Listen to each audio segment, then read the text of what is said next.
The 14th chapter, Miotsukushi, the channel markers. He came back. Genji came back to the capital. The way a man comes back, after years away, which is not the same as the way he left. The person who left was a young man in his middle 20s who had made too many mistakes to continue staying and had chosen to go before the choice was made for him. He had gone quietly, with a small retinue, without the ceremony that his position deserved. He had gone the way that people go when going is the only honorable option left available. The person who returned had been through the storm, had stood on the coast of Suma, watching the sea do what the sea does to a person who has only himself to account to, had stood there in the evenings when the sky went red and thought about everything that had brought him to this coast and everything that was continuing. Without him in the capital, he had crossed to Akashi, had heard the kodo through the wall, had been on the coast long enough that the coast had changed him in the way that places change people when they have nowhere else to be. He was not the same person. The man who came back knew things the man who left had not quite known about the difference between what you are and what the court says you are, about the quality of a person when all the appointments and titles have been removed, about what remains. The arrangement had changed. The emperor who reigned when Genji left was no longer the emperor. Suzaku had abdicated. The abdication had been coming. He had never been entirely comfortable on the throne, had never quite had the health or the temperament for the full weight of it. His eyes troubled him. His conscience troubled him. He had wanted the easier life of the retired emperor for longer than he had admitted. When Genji's exile had created the conditions for his departure, Suzaku had taken the departure with something that was close to relief. The new emperor was Reizei, the child of Fujitsubo, the child that the court believed was the son of the previous emperor, and Fujitsubo, which was true, which was also not the whole truth. Reizei was on the throne, and with Reizei on the throne, the calculation of the court had shifted completely. The old arrangement had been the arrangement of Suzaku and his mother Kokiden, and the families behind them, the arrangement that had used Oborozukyo and the Discovery to press Genji out. The new arrangement was different.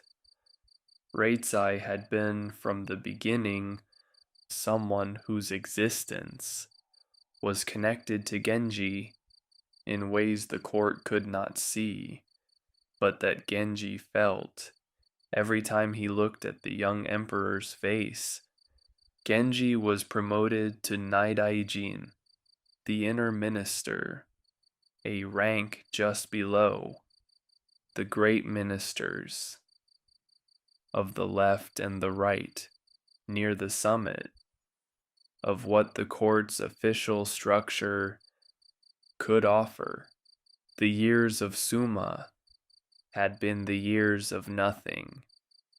These were the years of everything returning, the rank, the apartments, the sense of being at the center of something rather than on its margins. He went to see the emperor first. This is what the chapter records as its first formal event, before the visits to women, before the arrangements for the household, the visit to Raizei, Genji and the emperor, who was his son, in the only truth that would never be spoken. They sat together, brother and brother, in the official version, something else, in the version that lived, underneath the official version. Raizei was young. He had not been emperor long. He was finding his way into what the position required, with the particular combination of intelligence and uncertainty of someone who has been given enormous power at an age when they are still learning what power is. He looked at Genji, and Genji looked at him, and the looking was the entire weight of the secret, pressed into the silence between two people who could not speak it. Genji did not know yet that Raizei would learn the truth, that a priest would tell him, that the young emperor would sit with the knowledge of who his father really was and what that meant for the throne he was sitting on. That came later, for now it was only the looking, the particular quality of seeing someone and knowing something about them that they do not know about themselves. Then he went to Murasaki. She was there. She had been there. The whole time he was gone, she had managed the house.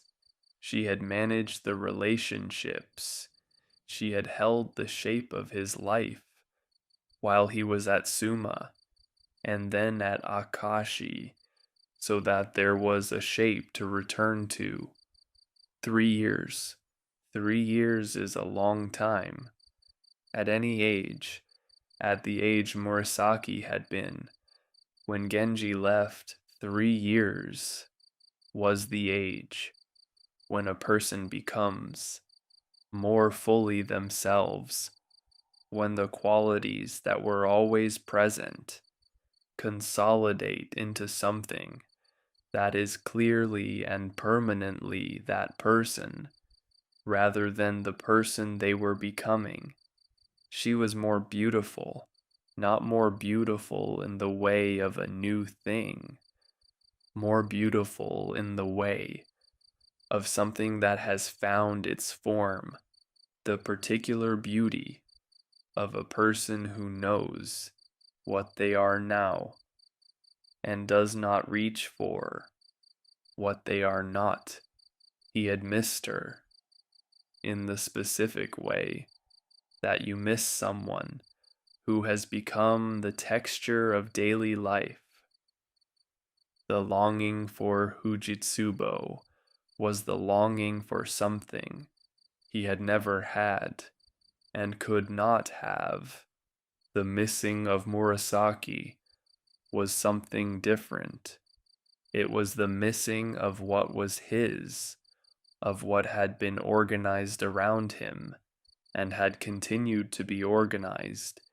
Even in his absence, he held her, or the closest approximation the Heian world allowed.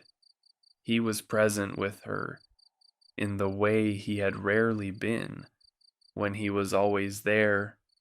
The absence had taught him something about presence, about the difference between being in the same rooms and actually being there.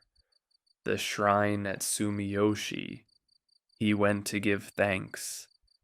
The shrine of the sea god, the god who had appeared in the dream at Suma and directed him to Akashi, or so the dream had said.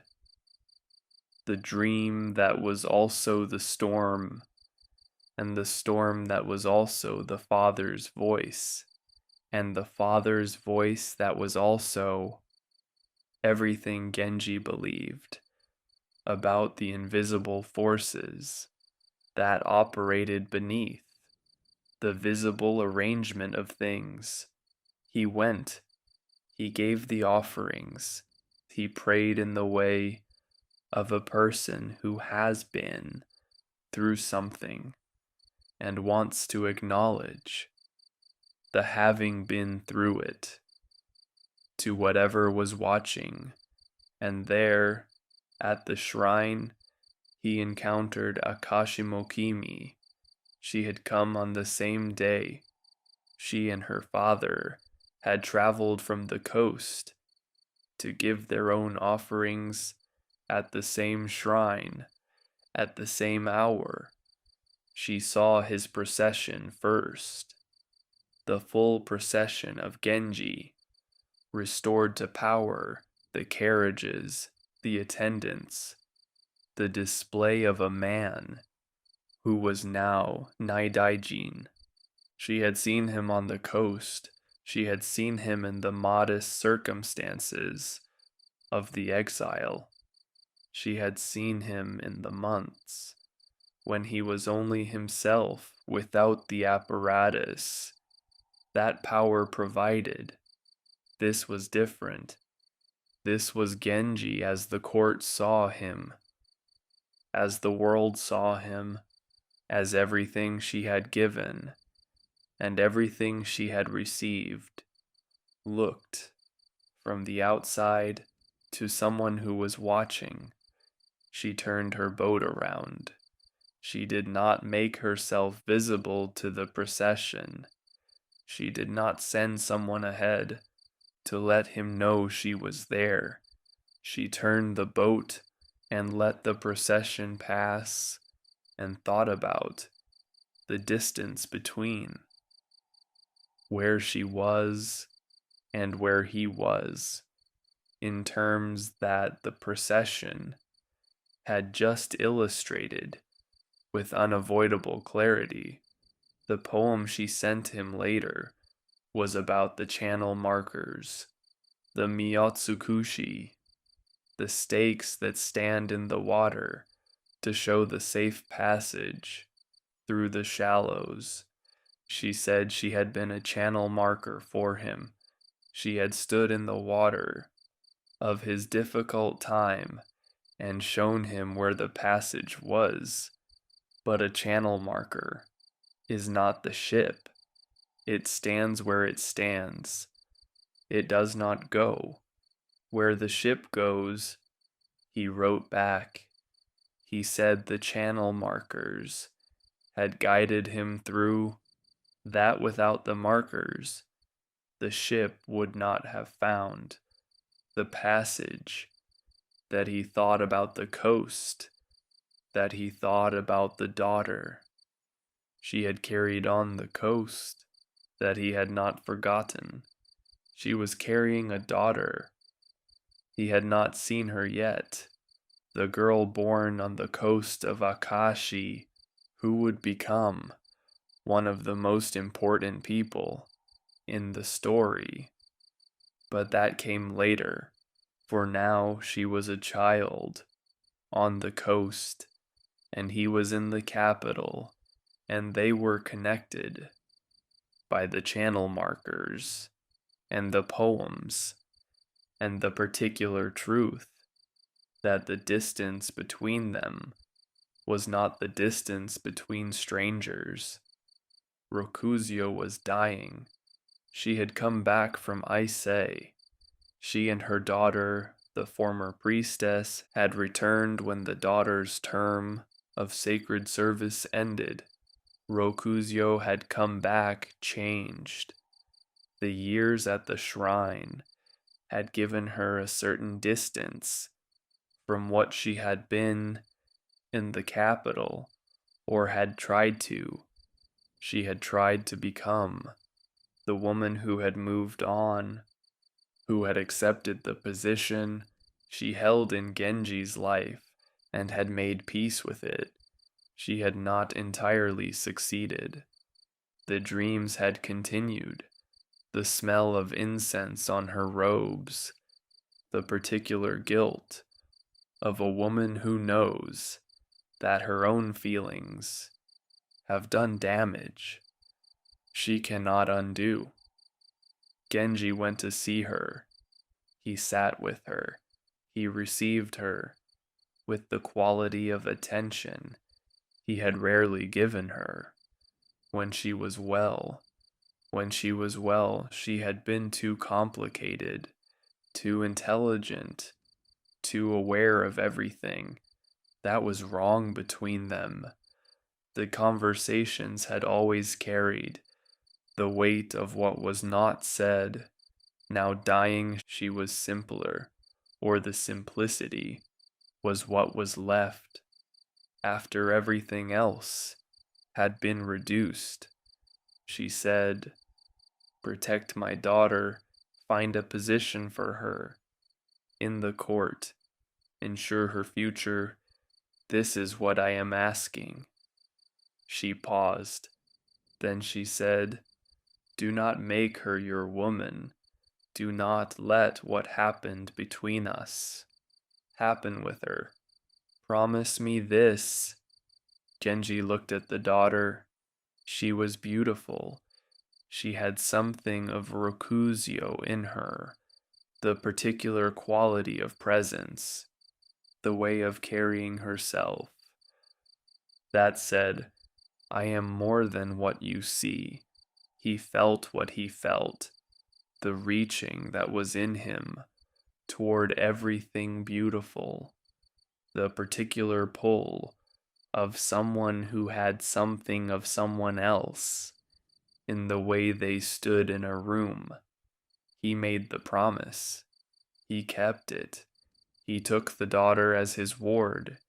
He placed her as a consort of Raizai, not for himself, as a ward, as the fulfillment of the promise to the dying woman who had loved him badly, and whom he had loved badly, and who was owed this much.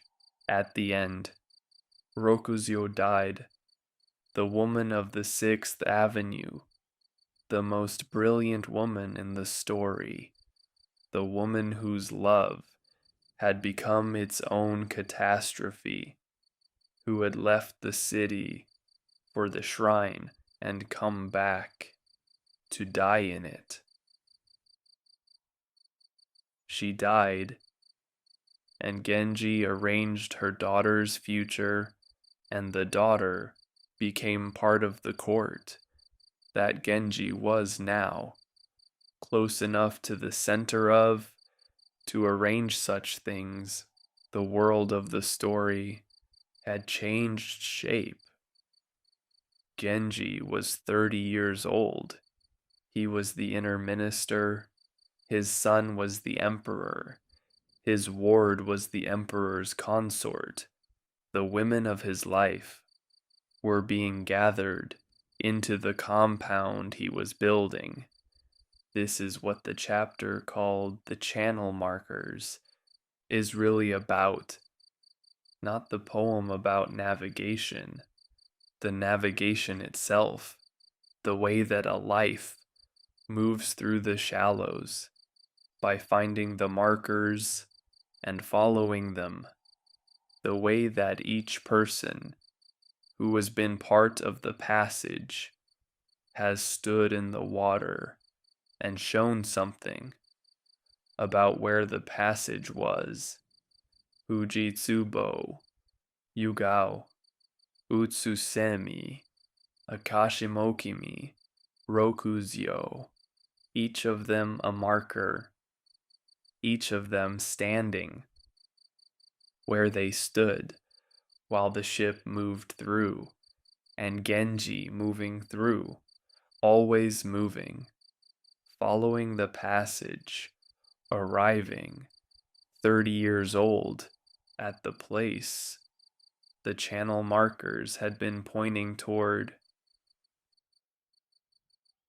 The 15th chapter, Yomogiu, the overgrown garden, while Genji was at Suma, while he was walking on the coast, and looking at the gray sea, and writing letters to Murasaki that said what they could say, and left out what they had to leave out. Suetsumu Hana was sitting in a ruin. She had been sitting in the ruin for years. This requires some understanding of what Suetsumu Hana was and what she had decided. She was the safflower princess, the woman Genji had sought out in the period of his youth, when the rainy night conversation had made him curious about the middle class of women and what they were like. Up close, he had found her. He had been disappointed. She was not what he had imagined. She was tall and slow, and her nose was the famous nose, the nose whose redness gave her the name the story called her by, the safflower, the flower whose tip dips into red. He had not abandoned her. This is the thing that the chapter of the overgrown garden is partly about, the particular quality that Genji had of not abandoning the women he had taken on. He was not faithful. He was inconstant. He moved from woman to woman with the movement of someone who cannot help being drawn toward beauty and novelty and the feeling of reaching toward something just out of reach. But he did not abandon. The women he had engaged remained his responsibility. He thought about them. He provided for them. He visited, if not as often as they hoped. When he went to Suma, the provision stopped, not because he chose to stop it, because the exile removed him from the mechanisms by which he had been providing, his income, his appointments, his position in the court. That made things possible. All of it was affected by the choice to go. The households that had depended on his attention and resources felt the absence in the practical terms. That absence always takes when the center leaves. Suetsumu Hana's household fell apart. The servants left. This is the first thing. Servants who worked for a household that had access to power and resources made different calculations when that household lost its access and its resources and could no longer guarantee what servants required. They left, one by one, then in groups, until the household that had already been modest became smaller than modest, became the shell of a household, became a house where one woman sat among the things the house still had and waited. The garden. The garden is the image. The chapter chooses for this the Yomogiu, the mugwort, a plant that grows anywhere, that does not require cultivation, that fills the space that cultivation has vacated. When no one is tending a garden, the mugwort comes. It comes from the edges, from the places where it has always been. held back by the gardening, waiting for the gardening to stop. When the servants left, and the garden went untended, the mugwort came, over the fence lines, through the paths, into the spaces where the careful cultivation had been. The garden became a wilderness, the house became a ruin, in the middle of a wilderness, and Suetsumu Hana sat in the ruin and waited. Her aunt offered her a way out. The aunt had a position, a husband with an appointment, a household in the provinces that was functional and could absorb a niece who needed absorbing. She came to Suetsumu Hana. She made the offer. "Come with us," she said. "Come to where we are going. Leave the ruin. Leave the waiting. Come and be part of something that is actually working." Suetsumu Hana refused. She refused in the particular way that Suetsumu Hana refused everything. That was not her original decision, with the absolute stubbornness of a person who has fixed on one thing and will not be moved. She was waiting for Genji. She had been waiting for Genji since the day he first came to her house. That was what she was doing. That was what she had decided to do. The exile did not change the decision. The ruin did not change the decision. The mugwort in the garden did not change the decision. She sat. She waited. She wore the robes that were not replaced when they wore out. She ate what there was to eat. She looked at the garden that was becoming the garden of waiting. The aunt eventually stopped coming. Her husband's appointment took them to the distant provinces. She took with her the one companion Suetsumu Hana had relied on, a woman who had been with her since childhood. Even this did not move her.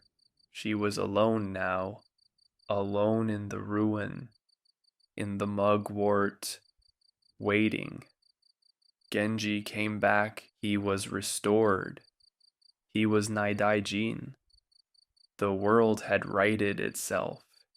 He was in the capital, with all the mechanisms of his position functioning again. He went to visit Hanachiru Sato one evening.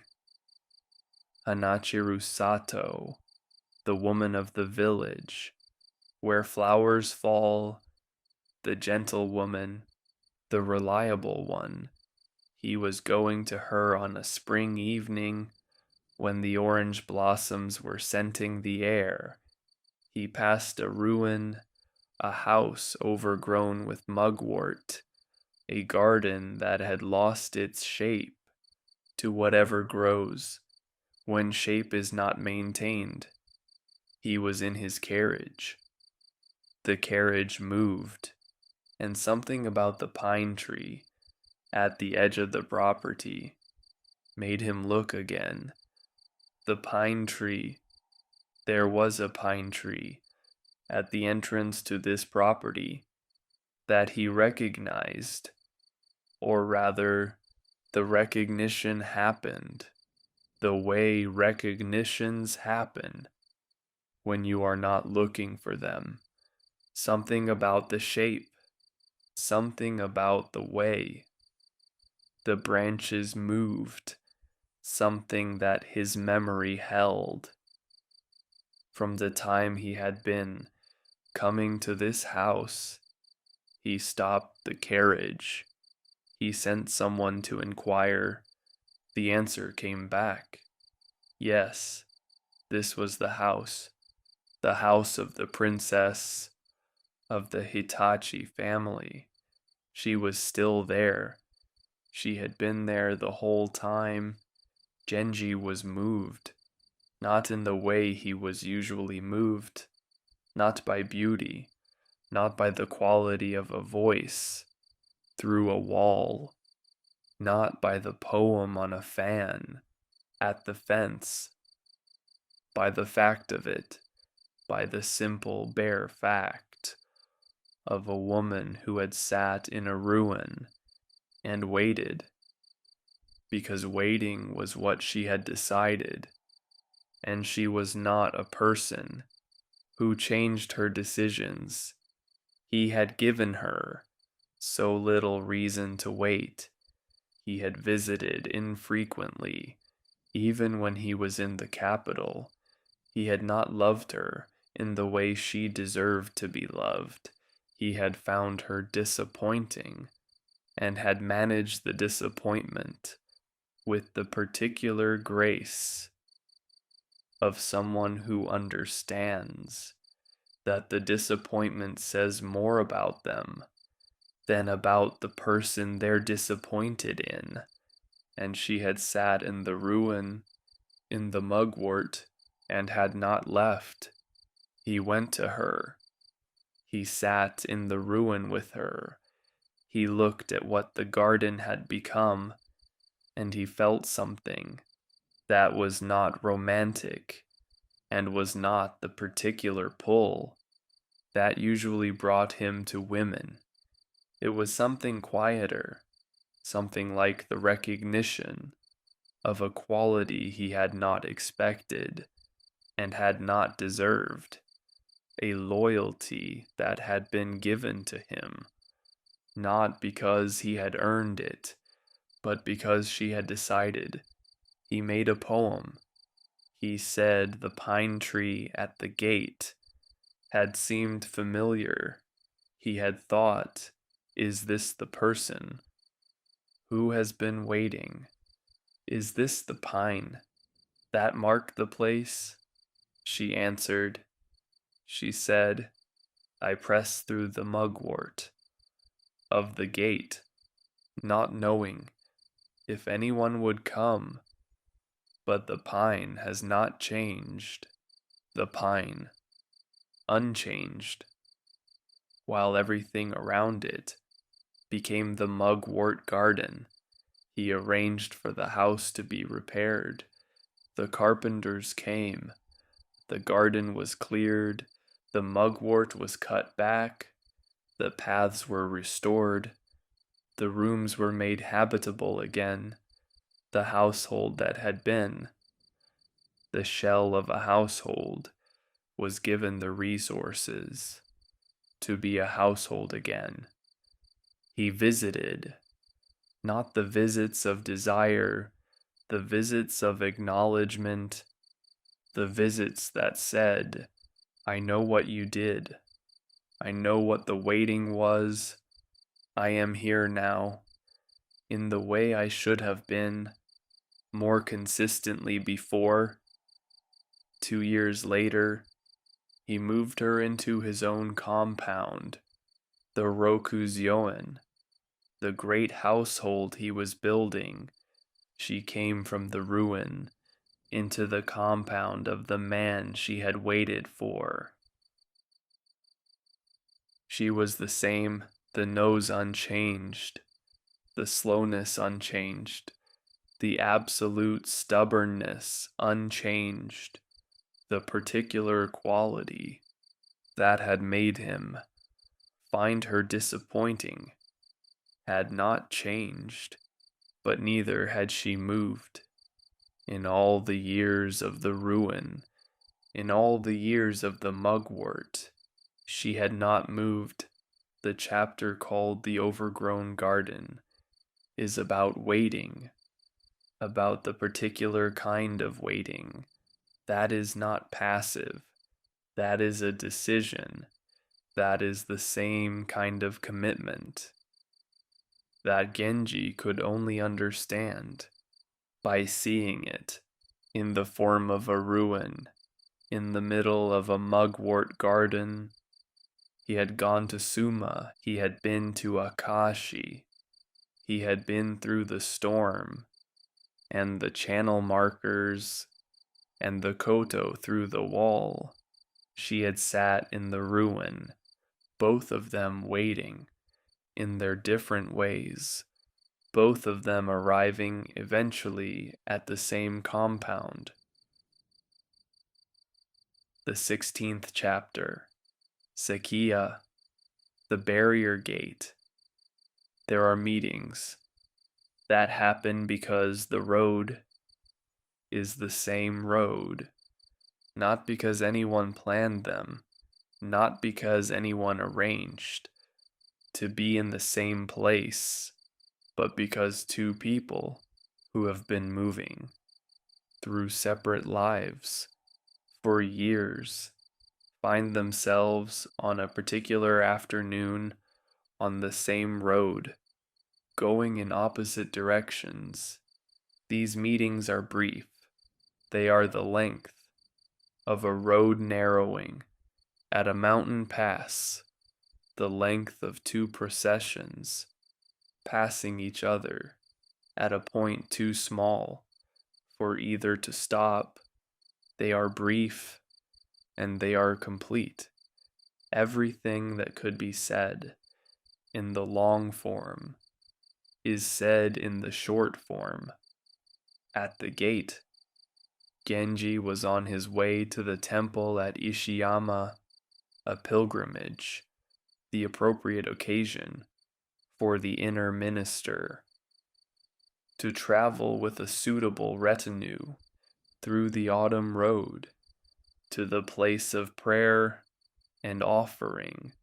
The road went through Osaka, the mountain pass, the narrow place where the road tightened and two processions could barely pass each other at once.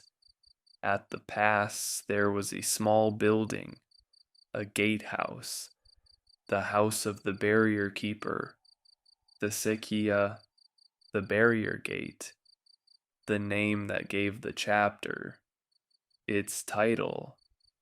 Coming from the other direction was the procession of the Hitachi no Suke, the governor of Hitachi, returning to the capital after years in the distant province. His household, his attendants, and his wife, Utsusemi, she had been the wife of the Ionosuke when Genji first found her. That was the name the husband had then. He had been reappointed. He had gone to another province. He had taken his wife. They had been gone for years, and now the appointment had ended, and they were coming home. And the road they were coming home on was the road Genji was going out on, and the pass at Osaka was where the two roads met. Genji recognized her carriage, or not her carriage exactly. The carriage of a woman of her household did not distinguish itself from the carriages of women of similar households. What he recognized was something about the procession, the particular arrangement, something that the years between then and now had not quite erased from the part of him that remembered things it was not supposed to still be remembering.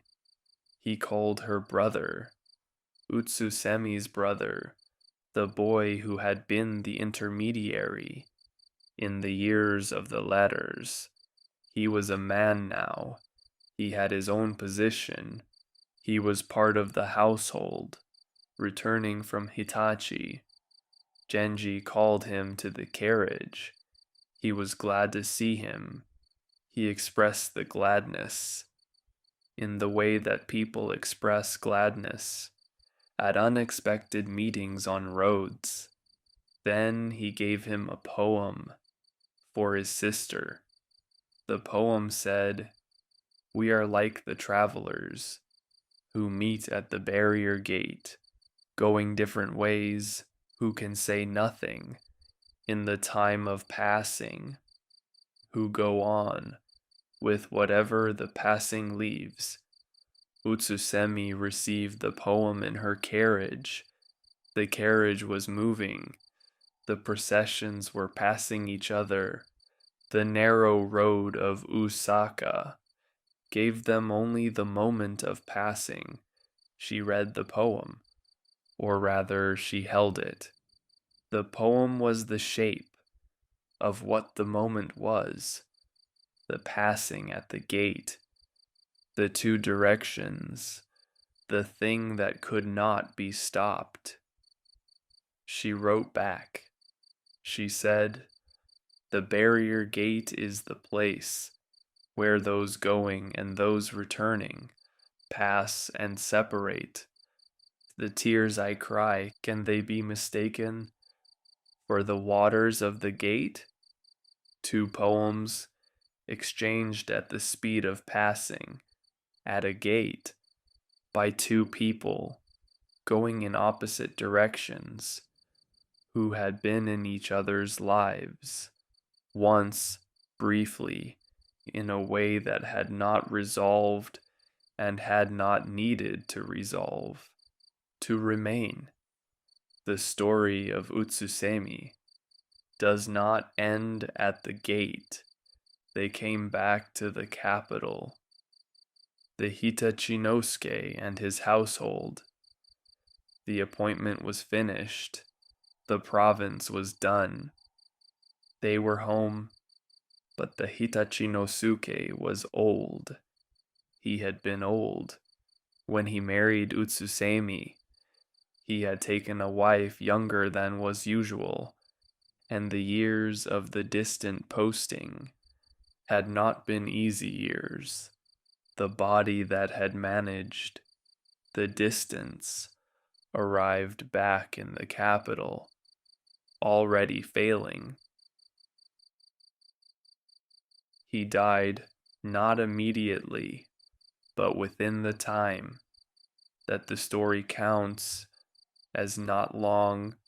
He died and left Utsusemi the situation that widowhood left, the absence of the position she had held as his wife, the house that was his house, the household that was his household, and the freedom that had nowhere useful to go. Then the stepson, the son of the man she had married from a previous wife, a man who now controlled the house and the resources, and who had his own ideas about what the widow of his father should be for him. He pressed the way that men with authority over women without it press, not loudly, not in a way that announced what it was, but persistently, with the particular pressure of someone who has calculated that they have time and the other person has nowhere to go. Utsusemi took her vows. She became a nun. She cut her hair. She took the gray robes. She stepped outside the system of calculation that had been pressing on her. This is the third refusal of Utsusemi. The first refusal was the night. She left her robe and moved through the dark house and slept somewhere else. The second refusal was all the letters. She had answered correctly and completely, and with complete closure. The third refusal was this: the gray robes, the vows, the move to a position where the calculation of what she was worth to the people who wanted to use her no longer applied. She was a nun. She was not available, not to the stepson, not to Genji, not to anyone who had been looking at her as someone who could be arranged. Genji received the news. He arranged for her to come to his compound, to the rokujoin. He gave her a place there, not as a woman he desired, not as one of the seasonal rooms, as someone he owed something to. He owed her the acknowledgement that she had been real, that the robe she had left had been real, that the refusal had been real and had cost something, and that he had seen the cost and had not quite reckoned with it. At the time she came, she lived in the compound, the nun who had refused him, the woman the story named, the empty cicada shell. The empty cicada shell is the thing left behind when the cicada transforms, when it moves from what it was to what it becomes next. Utsusemi had transformed again and again, from the wife of the Ionosuke to the woman at the barrier gate, to the widow pressed by the stepson, to the nun in the gray robes, each transformation a leaving behind, each time the shell, the evidence that something had been there and had become something else and had moved on. The compound held the shell now, as it held everything that had been part of Genji's life and that he could not quite let go of.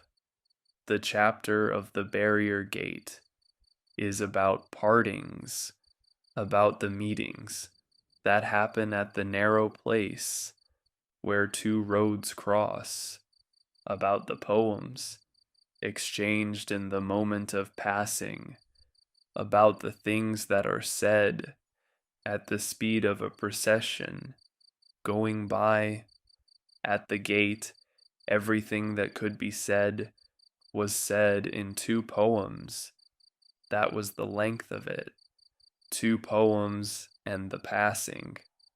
And then the roads continued in their different directions, and Utsusemi became a nun, and Genji continued toward the temple at Ishiyama, and later the compound held them both in different rooms, the man who had pressed and the woman who had refused, both of them now in the same place. The road had been long, and the gate had been brief, and here they were.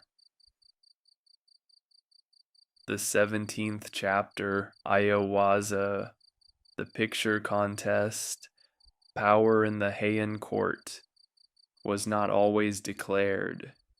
It was demonstrated through the quality of the ceremony you could produce, through the women you could place in the emperor's household, through the pictures you could gather.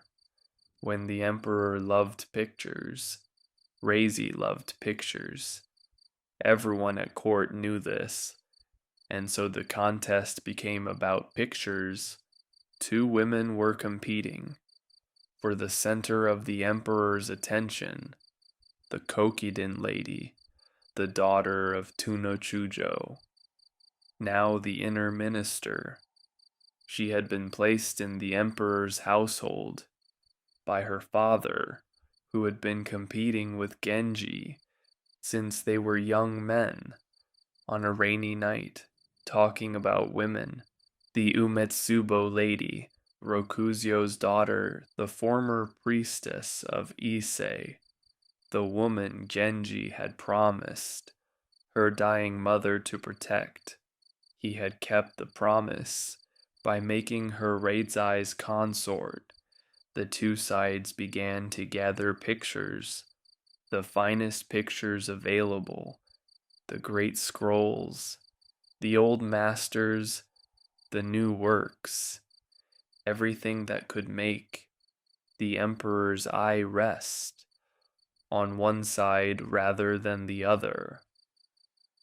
The contest was held first before Fujitsubo in her rooms, with the court assembled, picture after picture brought forward and evaluated. First one side ahead, then the other, the quality undeniable on both sides. The judges divided. Then the contest moved to the emperor's own presence. The finest pieces, the deciding round. Genji brought out the diary of Suma, the painted record of the years of exile, the pictures he had made. On the coast of Suma, during the months of watching the sea in winter, the pines in the storm, the particular quality of gray sky over gray water when a person has nowhere else to be and everything they are is visible to themselves without the softening that position and comfort provide. The court wept, not because the pictures were technically superior, though they were, because the pictures were true. They showed something real, something that had happened to someone they knew, in a form that made the happening present, in a way that facts could not. The Umetsubo side won, Rokuzyo's daughter won, and the court's picture of power adjusted accordingly. After the contest, Genji gave the diary to Fujitsubo, not to the court, to her. She looked at the pictures of Suma, the sea, the pines, the gray horizon. She understood what the diary was, the record of what the exile had cost, the cost that she had been part of creating. She held the pictures. She did not speak. There was nothing to say that would be adequate to the pictures and what they showed and what they meant. Between the two of them, she gave them back, carefully, with the quality of returning something that was not hers, even though it was about her. This is one of the last moments between Fujitsubo and Genji that the story records. The diary of Suma passed between them in the room after the picture contest, the exile that his love had partly caused, shown to the woman whose love had partly caused it, and returned without words, because there were no words for what the pictures said. The 18th chapter, Matsukaze, the wind in the pines. Akashimo Kimi came to the capital, or near it, not to the city itself. She was not ready for that. Her father, the Akashi Nudo, understood this, understood the gap between the coast of Akashi and the court of the capital, and had arranged something in between. There was an old mountain villa belonging to her mother's family in the valley at Ui, west of the city. He arranged for it to be repaired, and for his daughter, and her daughter, and the grandmother nun to move there, close enough that Genji could visit. far enough that the distance still said what it needed to say about where Akashimokimi was relative to Murasaki and the compound and the official arrangement of things. She played her koto in the valley as she had played it on the coast, the same instrument, the same hands, the same quality of playing that had come through the wall at Akashi and stopped Genji in the middle of a reason he had given himself for not being interested. But now there was no wall, only the distance between the valley and the capital, only the distance between the woman playing and the man who was too busy becoming the inner minister to visit as often as he should. She waited, as she had waited on the coast, with the patience of someone who has decided that waiting is not defeat. Genji came eventually, using the excuse of the temple he had built nearby in the mountains of Sagano. He needed to check on the temple, and while he was in the area, he would visit the valley. He saw his daughter for the first time, the girl born on the coast of Akashi, who was now old enough to be seen and to be considered, to be held and admired by the father who had never held her. She was beautiful, with the beauty of both parents, Akashimokimi's refinement, and something of Genji's particular quality that he recognized with the particular recognition of a person seeing themselves in another person's face. He thought about her future, the future of a daughter whose father was Naidaijin and whose mother was the provincial daughter of a retired official. The gap between those two things was the gap she would spend her life navigating. He thought she should be raised closer to the center. She should be raised with the education and the position that her father's rank could provide and that her mother's circumstances could not. She should be raised by Murasaki. He asked Murasaki. She said yes, without the performance of reluctance. She said yes, the way she said everything, with the directness of someone who has decided that the direct answer is always better than the strategic one. She would raise the daughter, she would love her, she would give her what a mother gives. Murasaki had not had children of her own, would not. The compound was full of women. None of them were her children. The daughter of Akashimokimi was being offered to her as the closest thing available. She said yes. Then he asked Akashimokimi, "This is the moment the chapter is named for, not the playing of the koto, not the reunion in the valley. The moment when Genji asks Akashimokimi to give up her daughter." She walked to the window. The pine trees were visible from the window of the valley house. The wind was moving through them.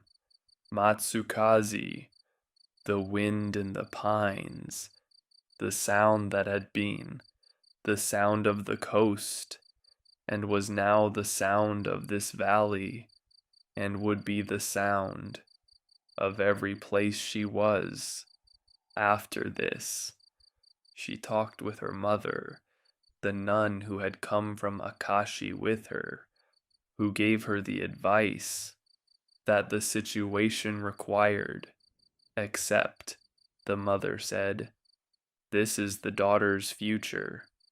Your love for her must include the willingness to let her go toward what she needs. She said yes.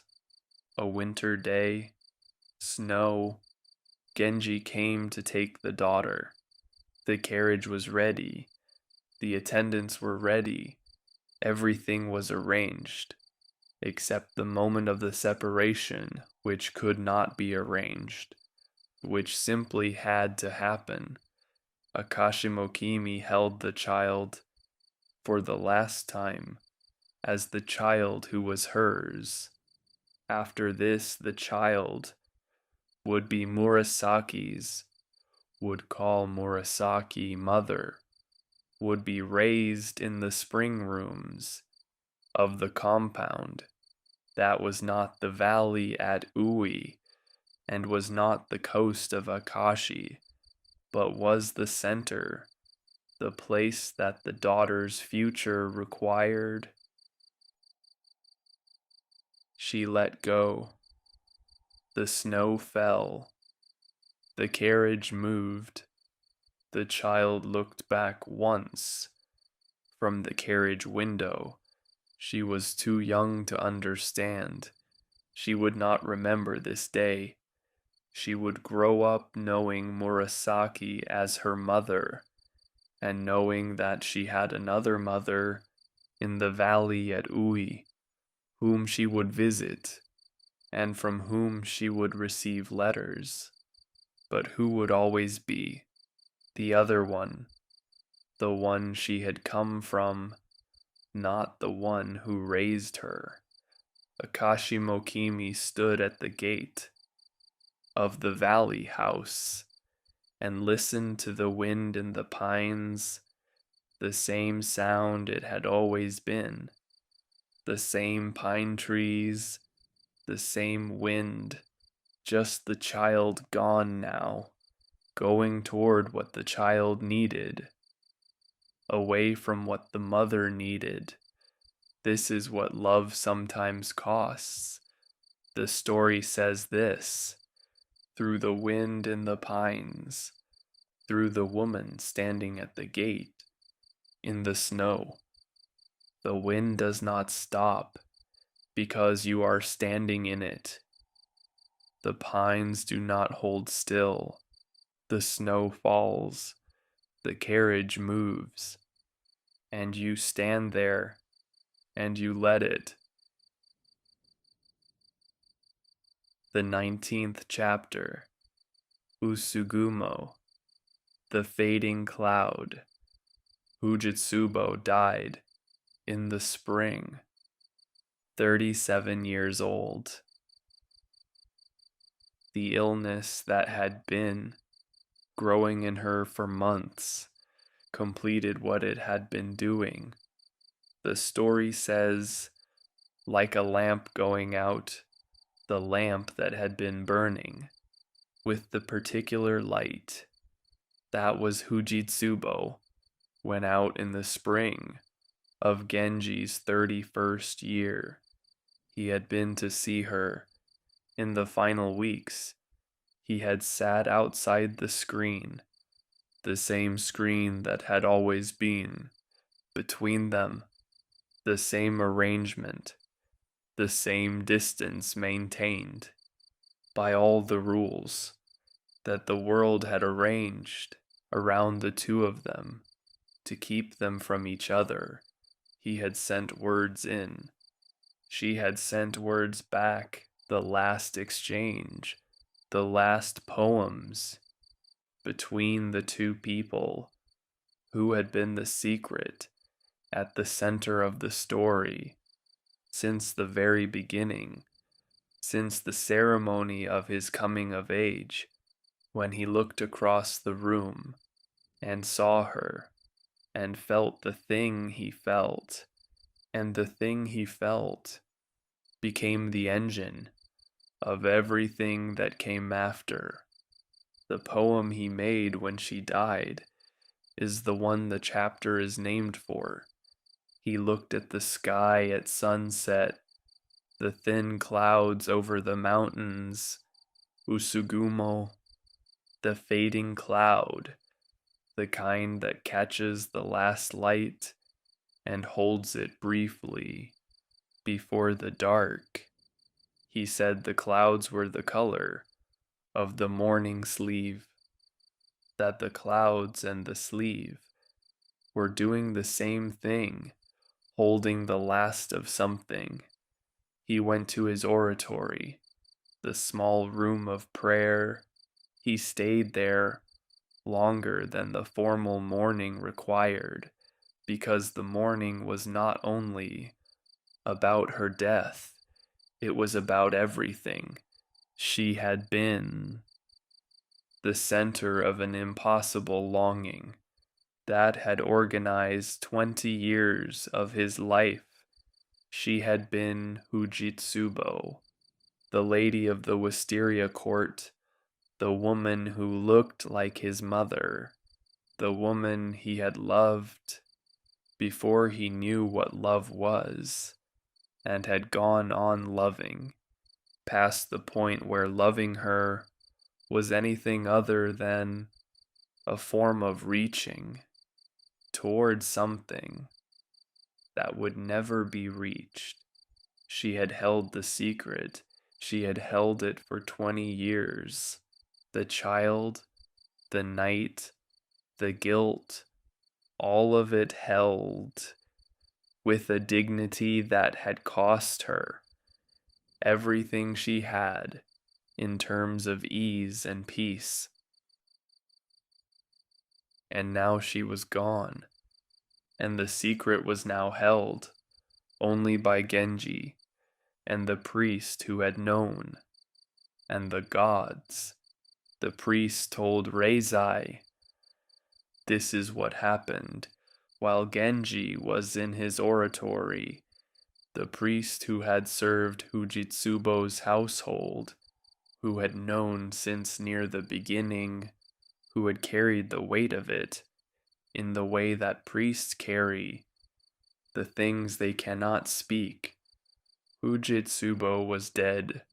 The secret died with the obligation to protect her, or the priest decided it did. He went to Reizai. He told the young emperor what the young emperor did not know and had not known, and had lived his entire life on the wrong side of. Reizai understood. He sat with the understanding. The way a person sits with something that reorganizes everything they thought they knew. The man he called brother, the man who was Naidaijin, the man who had always been present at the edges of his life in ways that now made sense differently than they had before. His father, his actual father, on the throne, and himself on the throne, and the secret underneath. Both of them. He summoned Genji. He said, with the indirection of the Heian court applied to something that could not be said directly, that he wished to give the throne away. Genji refused, absolutely, immediately, the refusal of someone who has understood exactly what the offer means and why accepting it would destroy the thing it was trying to honor. The secret had made the world. The world could not absorb the truth without collapsing into something that served no one. The emperor stays emperor. The world stays the world. The secret stays the secret, even now that the secret is known. He refused He left. He understood that the secret was no longer only his, that Reitsai knew that from this point forward, every meeting between them would carry the weight of what both of them knew, and neither of them would say. He went to his oratory, and he grieved, not the public grief, the private grief, the grief that has nowhere to go publicly, because the person you are grieving was officially someone else's. Fujitsubo had been the emperor's lady, had been the empress, had been Fujitsubo. Everyone was grieving Fujitsubo in their official capacity. Genji was grieving the person underneath that, the woman who had held the secret, who had refused him 100 times in 100 ways, because refusing was the only honest thing available to her, who had become a nun, to refuse him in the most complete way possible, who had died in the spring at 37, still holding it, the fading cloud, the thin clouds at sunset that catch the light and lose it. That is what the chapter calls her death, not a ending, a fading, the particular quality of something that was always associated with light, becoming the kind of thing that catches the last light briefly and then is dark. He prayed for her in the oratory, in the way of the living for the dead, the prayers that cannot change what happened, but that acknowledge that what happened still matters. She had mattered the most in the deepest and most impossible way, for longer than anything else in his life had mattered, and now she was the fading cloud, the light behind the mountain, the color of the morning sleeve, and the world continued, as worlds do, with the grief carried in the oratory, in the private room, in the only place where the grief could be, what it actually was. The 20th chapter, Asagao, the morning glory. The morning glory is the flower that opens at dawn and closes before noon. It is beautiful for a short time, then it is gone. Then it opens again the next morning. The same flower, the same opening, the same closing, again and again, every morning, until the season ends. Genji had been sending poems to the Morning Glory Princess. Since he was a young man, she had been receiving them and returning correct responses. Since she was a young woman, for years this had been the shape of it. He reached, she received, she returned the correct form without returning the feeling, and the cycle continued. The morning glory opening and closing, every season. Now Fujitsubo was dead, and the center of Genji's impossible longing was gone, and there was a space where Fujitsubo had been, not a physical space, the space that a fixed star leaves when it moves out of position, the emptiness where the organizing principle was. He turned toward Asagao. She had returned from the shrine. Her father had died around the time of Fujitsubo's death.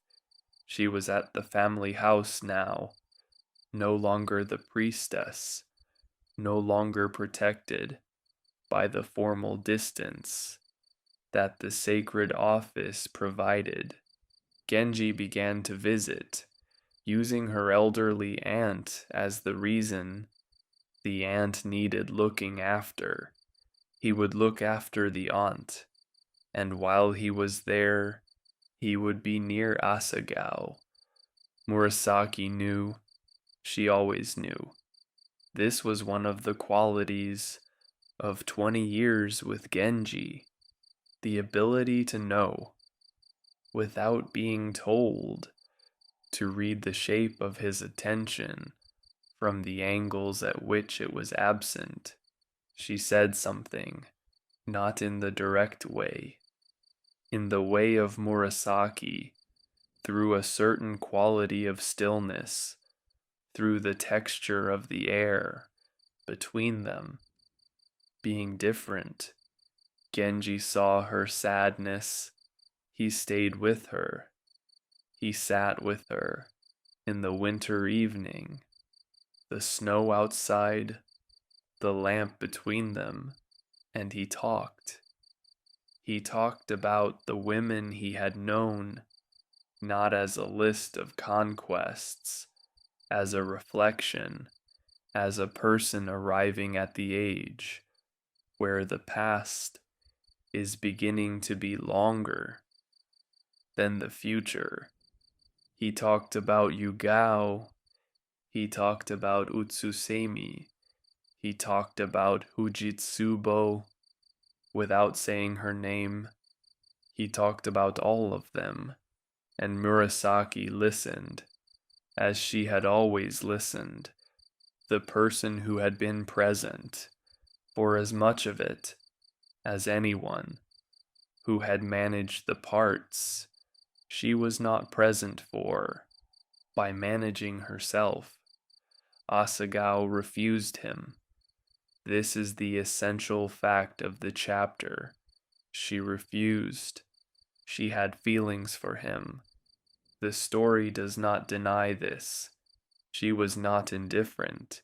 She had been receiving his poems for years, and something in her had received them with more than formal attention, but she had also seen what loving Genji did to women. She had seen Rokujoin,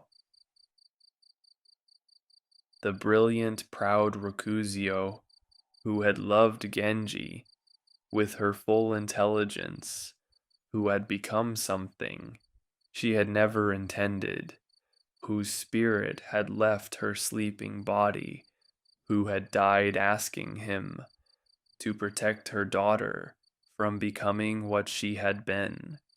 Asagao looked at this. She understood what she was looking at.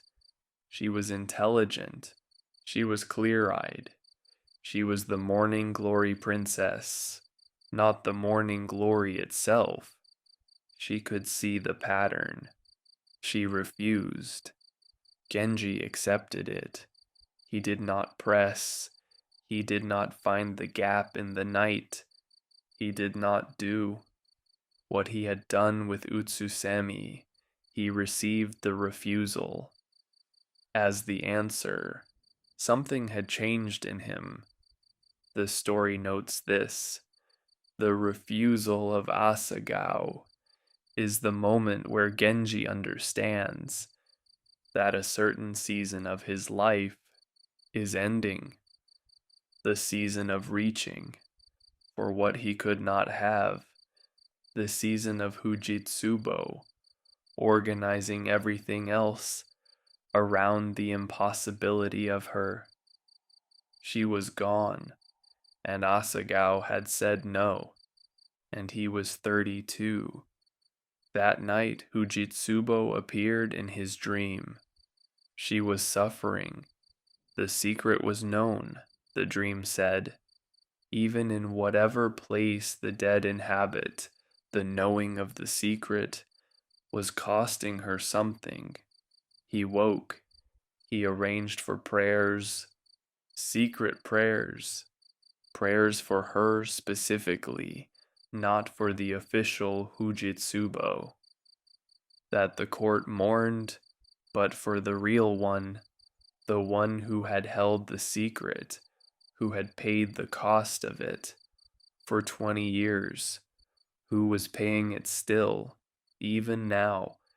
He prayed for her and thought about what it meant, that she was still paying, and what it meant, that he was here and she was there, and the prayers could cross the distance between those two places, even if nothing else could. The morning glory, the flower that opens at dawn, that closes before noon, that opens again the next morning. Asagao had refused him, and the refusal had ended something and begun something else.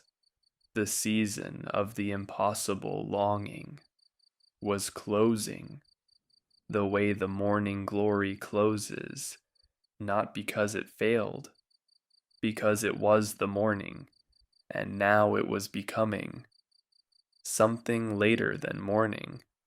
The story moved forward into what came next, into the chapter called The Maidens, into the rokujoin, and all the arrangements Genji had built, and all the people those arrangements contained. But the morning glory stayed. In the story, the chapter kept her name, the woman who had refused, with wisdom rather than circumstance, who had seen the pattern, and chosen not to enter it. She opened every morning. She closed before noon. She was beautiful for that time, and then she was not, and then she opened again. This is what the story calls the morning glory. This is what the morning glory chose to be. The 21st chapter, Otome, the Maidens. Genji built the rokujoin, 6 city blocks, 4 great quarters, each quarter given a season, each season given a woman, each woman given the garden that her season required. This is the compound that the story will live in for the next 10 years, the physical form of everything Genji had built. With his life, spring in the southeast, murasaki, the cherry and the plum, the wisteria, the gardens of opening, summer in the northeast, Hanachiru Sato, the cool shade, the woman who had never asked for more than was given, and had made a life out of the sufficiency of that.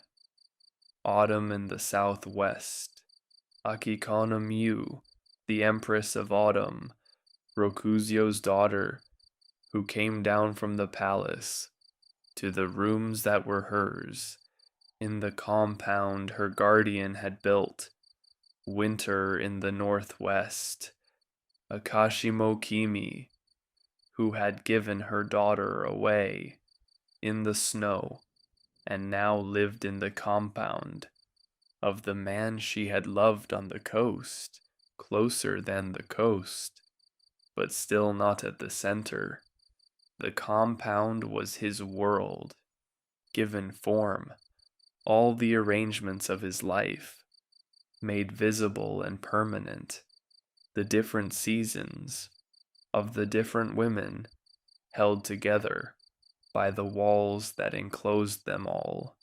His son Yugiri came of age, the boy born the year his mother died, Aoi's son, who had grown up at the grandmother's house, among the cousins and connections of his mother's family.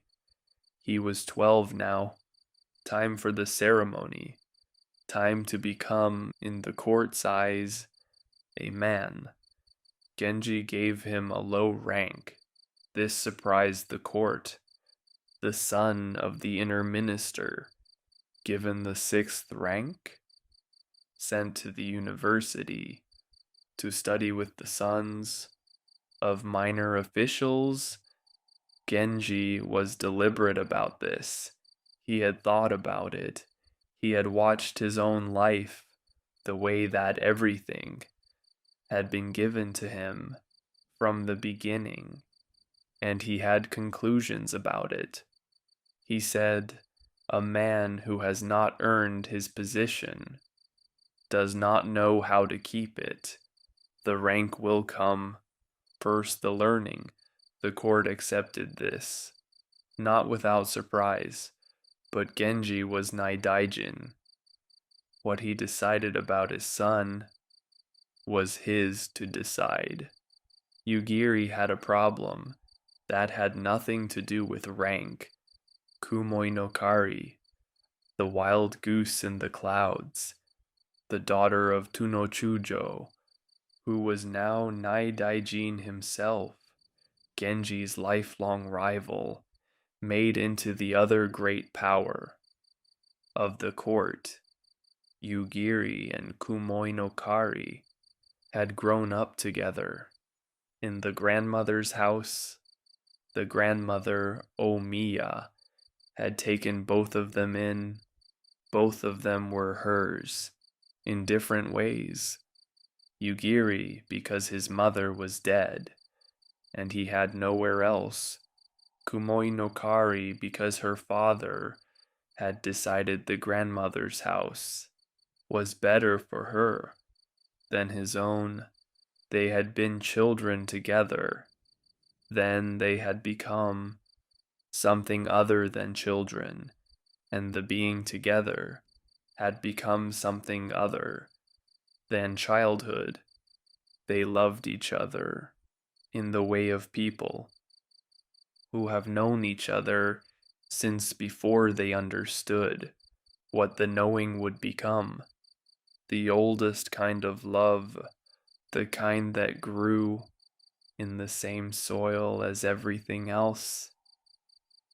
Tunochujo found out. He was not pleased. His daughter had been kept at the grandmother's house for the right reasons at the right time. She had been there as a girl. She was no longer a girl, and the son of Genji, whatever his future might be, was currently at the 6th rank, grinding through examinations. This was not the match Tunochujo had in mind. He took her away. He moved her to his own house. He said to the grandmother, "My daughter is coming home." The grandmother wept. She had loved both of them. She had watched them grow. She had seen what was growing between them and had not prevented it, because what was growing between them was the thing that grows. When two people are given enough time together and enough kindness around them, she wept and she could not stop it. The day she left, Yugiri went to the grandmother's house. He could not stay away. He found Kumoi no Kari in the room where she was. They said what they could say in the time before the carriage came, which was not much, which was everything. A maidservant came, she said with the particular cruelty of someone who has been given the authority to enforce something painful. The inner minister's daughter should not be kept company by someone of the 6th rank. She took Kumoi no Kari away. The carriage came. Yugiri stood where he was. He decided to wait, not in the way of someone who has given up, in the way of someone who has identified the obstacle and identified the solution and is willing to do what the solution requires. He would earn his rank. He would become what Kumoinokari's father could not refuse, and then he would go get her. He studied. He passed the examinations. He rose through the ranks, the way his father had intended, through the mechanism of merit rather than the mechanism of birth. He kept writing to her, secretly, the letters of two people, separated by a father who had the authority to separate them, but not the authority to change what they felt. He waited 6 years. 6 years is a long time to wait for something you decided you were going to have. It is not impossible. It has been done, but it requires a particular quality of patience. That is not exactly patience, because patience accepts that it might not get what it is waiting for. Yugiri did not accept this. He was waiting with the certainty of someone who had decided and whose decisions once made were not revisable. The rokujoin was completed. The compound, the 4 seasons, the 4 women. Genji moved through it in the way of a person who has arrived at a destination they have been building toward for a long time. He walked the gardens. He visited the women in their seasonal rooms. He sat with murasaki in the spring rooms and felt what he felt there. He went to Hanachiru Sato in the summer rooms and felt what he felt there. Each room a different quality of feeling. Each woman a different register of what the compound held. This was the life he had made. It was not the life he had imagined when he was a young man looking at Fujitsubo across the ceremony, but it was the life that had resulted from that looking. The compound was what became. Of the 32 years of being Genji, he walked through it. He received what it gave him. He gave what it required. And the story moved forward into the 10 years it would spend here, in the compound of the 4 seasons, in the world that Genji had made from all the choices and all the consequences and all the women who had been the season of their time in his life. The 22nd chapter, Tamakazura, the jeweled chaplet. There was a girl. The story left her when she was 4 years old, her mother Yugao dead in the abandoned house, her father Tunochujo searching for her without knowing where to look. She had been taken by the nurse south to Kyushu, to the distant island where the nurse's family had connections and could survive. She had grown up in the provinces, beautiful, the beauty of both parents, Yugao's softness, Tunochujo's quality of presence, combined in someone who was growing into a woman in a place that did not know what to do with her. She was 20 years old now, and she had been in Kyushu. For all 20 of them, she knew the island. She knew the sea around it. She knew the particular loneliness of being beautiful in a place that was not the capital. The local men pressed, one more than the others, a provincial man of power, the Taihunagin, who decided that the beautiful girl was his to have, who could not be refused by the people around her, who depended on his goodwill.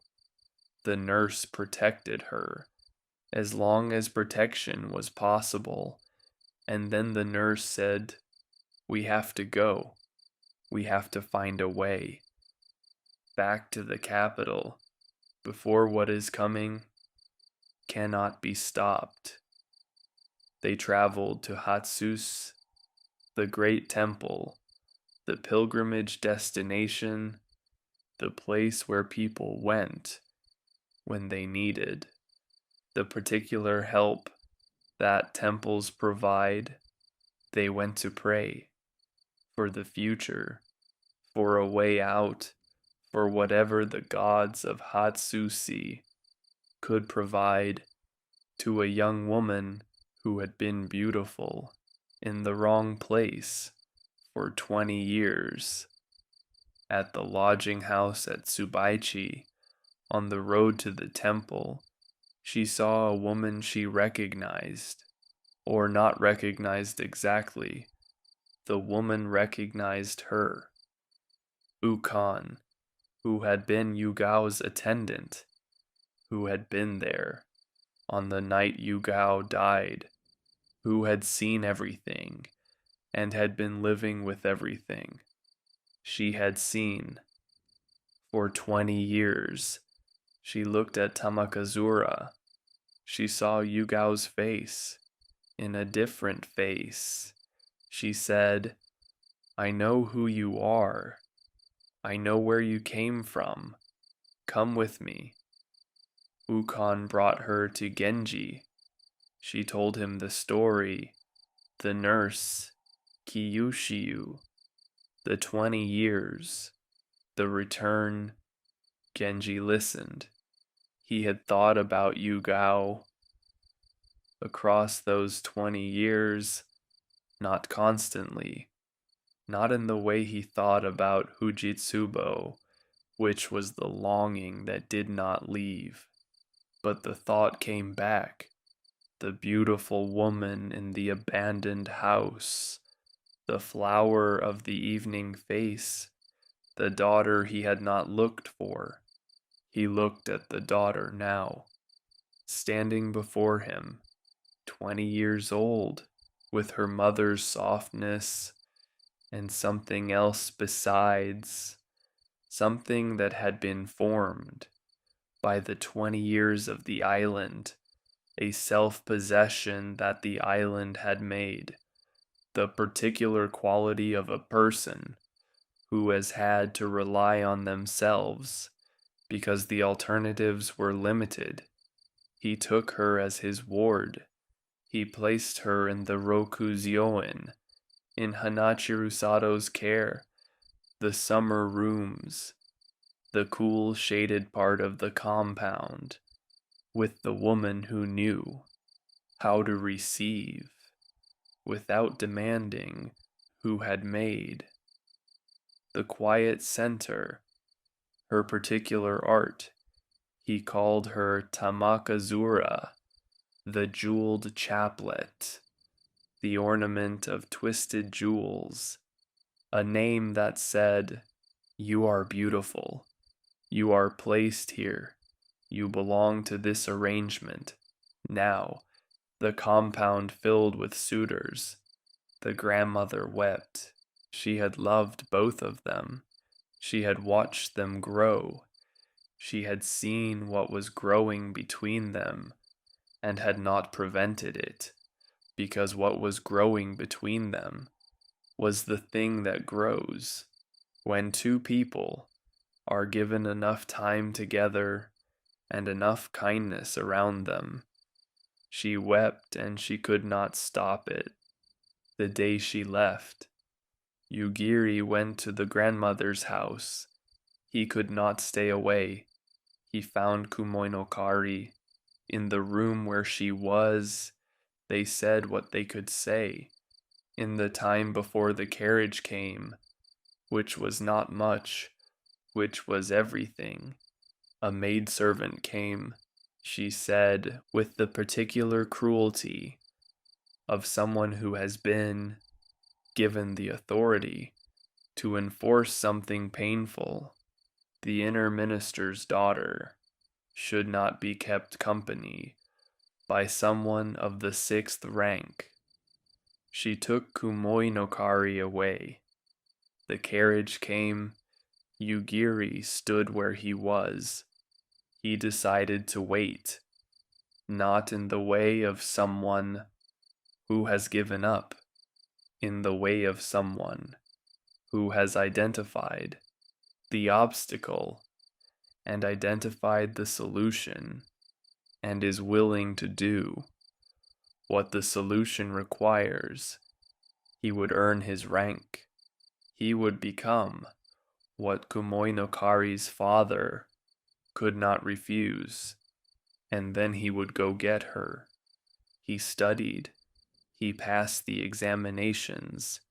He rose through the ranks, the way his father had intended, through the mechanism of merit, rather than the mechanism of birth.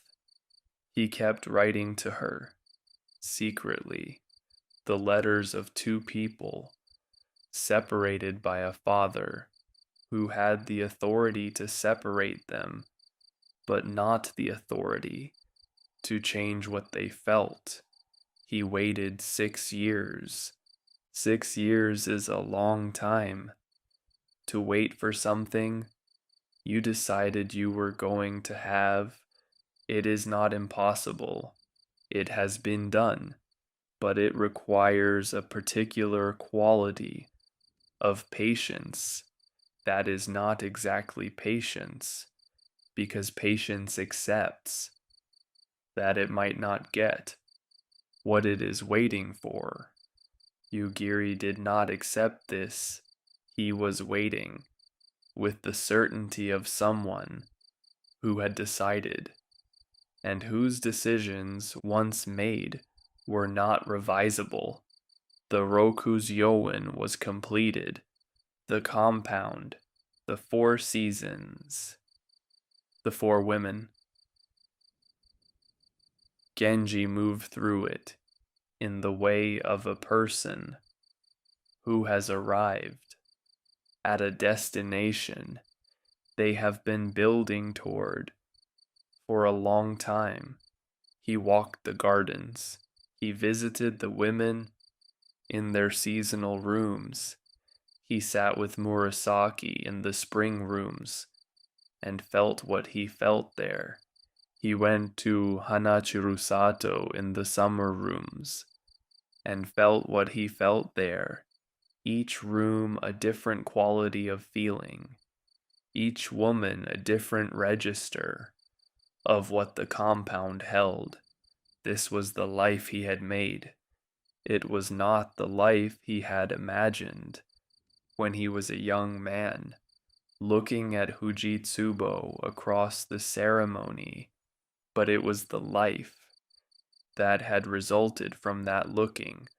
The compound was what became of the 32 years of being Genji. He walked through it. He received what it gave him. He gave what it required, and the story moved forward into the 10 years it would spend here, in the compound of the 4 seasons, in the world that Genji had made, from all the choices, and all the consequences, and all the women who had been the season of their time in his life.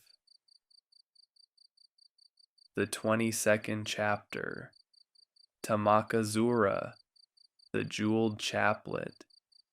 There was a girl. The story left her when she was 4 years old. Her mother Yugao dead in the abandoned house. Her father Tunachujo searching for her without knowing where to look. She had been taken by the nurse south to Kyushu, to the distant island where the nurse's family had connections and could survive. She had grown up in the provinces, beautiful, the beauty of both parents, Yugao's softness, Tunochujo's quality of presence, combined in someone who was growing into a woman in a place that did not know what to do with her.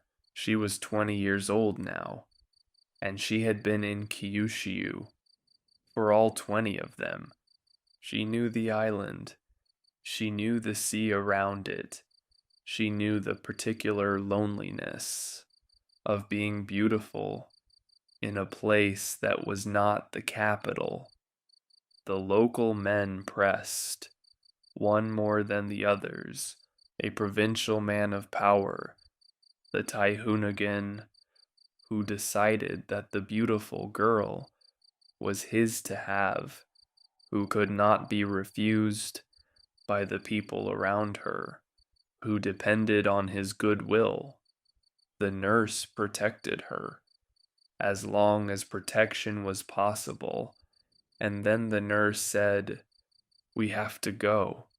We have to find a way back to the capital before what is coming cannot be stopped." They traveled to Hatsune, the great temple, the pilgrimage destination, the place where people went when they needed the particular help that temples provide. They went to pray for the future, for a way out, for whatever the gods of Hatsune could provide to a young woman who had been beautiful in the wrong place for 20 years at the lodging house at Tsubaichi. On the road to the temple, she saw a woman she recognized, or not recognized exactly. The woman recognized her, Ukon, who had been Yugao's attendant, who had been there on the night Yugao died, who had seen everything and had been living with everything. She had seen for 20 years. She looked at Tamakazura. She saw Yugao's face in a different face. She said, "I know who you are. I know where you came from. Come with me." Ukon brought her to Genji. She told him the story, the nurse, Kyushu, the 20 years, the return.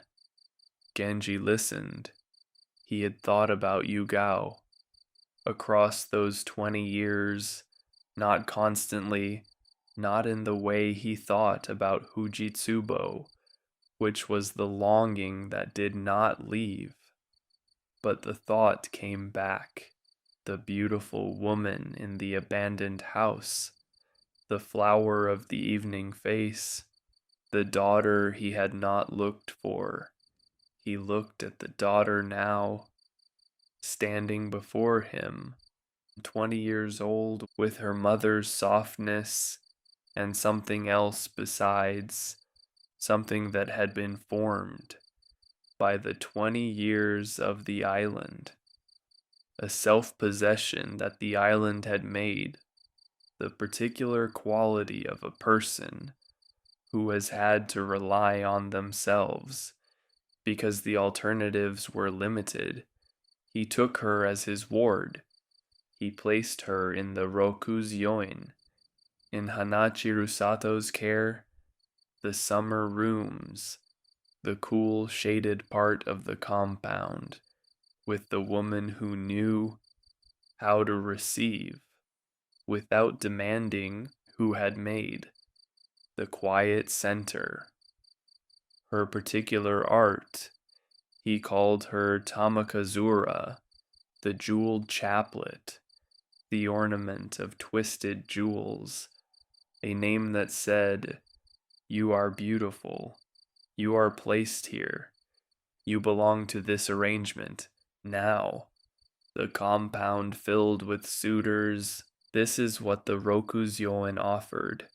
Not only shelter, not only position, the beauty of the arrangement, the particular beauty, that comes when people, who might otherwise be in competition, are placed in a setting so carefully designed that the competition becomes ceremony. Tamakazura watched from her rooms. She was not yet part of the ceremony. She was new. Her place in the arrangement was not yet fixed.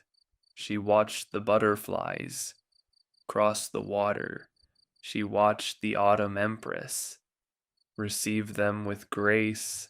She watched Murasaki manage the spring quarter with the ease of someone who has been here long enough to know exactly what the season requires. She was watching a world she had not yet entered, a beauty she had not yet been allowed to participate in. She was also watching with the eyes of someone who had come from Kyushu, who knew what it felt like to be beautiful in the wrong place, who was now in the right place, but was not yet sure what being in the right place cost. Genji came to her rooms after the ceremony. He sat with her. He described the old ceremonies. He was charming. He was the most charming person in the compound, and he directed the charm at her, the way he directed it, at everything he found beautiful. She listened. She received the charm. She did not give him what the charm was asking for. This is the 24th chapter, shorter than most. A ceremony, butterflies on the water, a young woman watching from a window. The story uses it to mark the moment before the fireflies, the moment when the compound is still only beautiful before Genji does what he does next with the fireflies. Spring in the spring quarter, butterflies crossing the water, Tamakazura at the window, the world about to change in the small ways that change everything. The 25th chapter, Hotaru, the fireflies. He released the fireflies. This is the famous moment, the one the chapter is named for, the one that everyone who has spent time with the Genji story carries with them.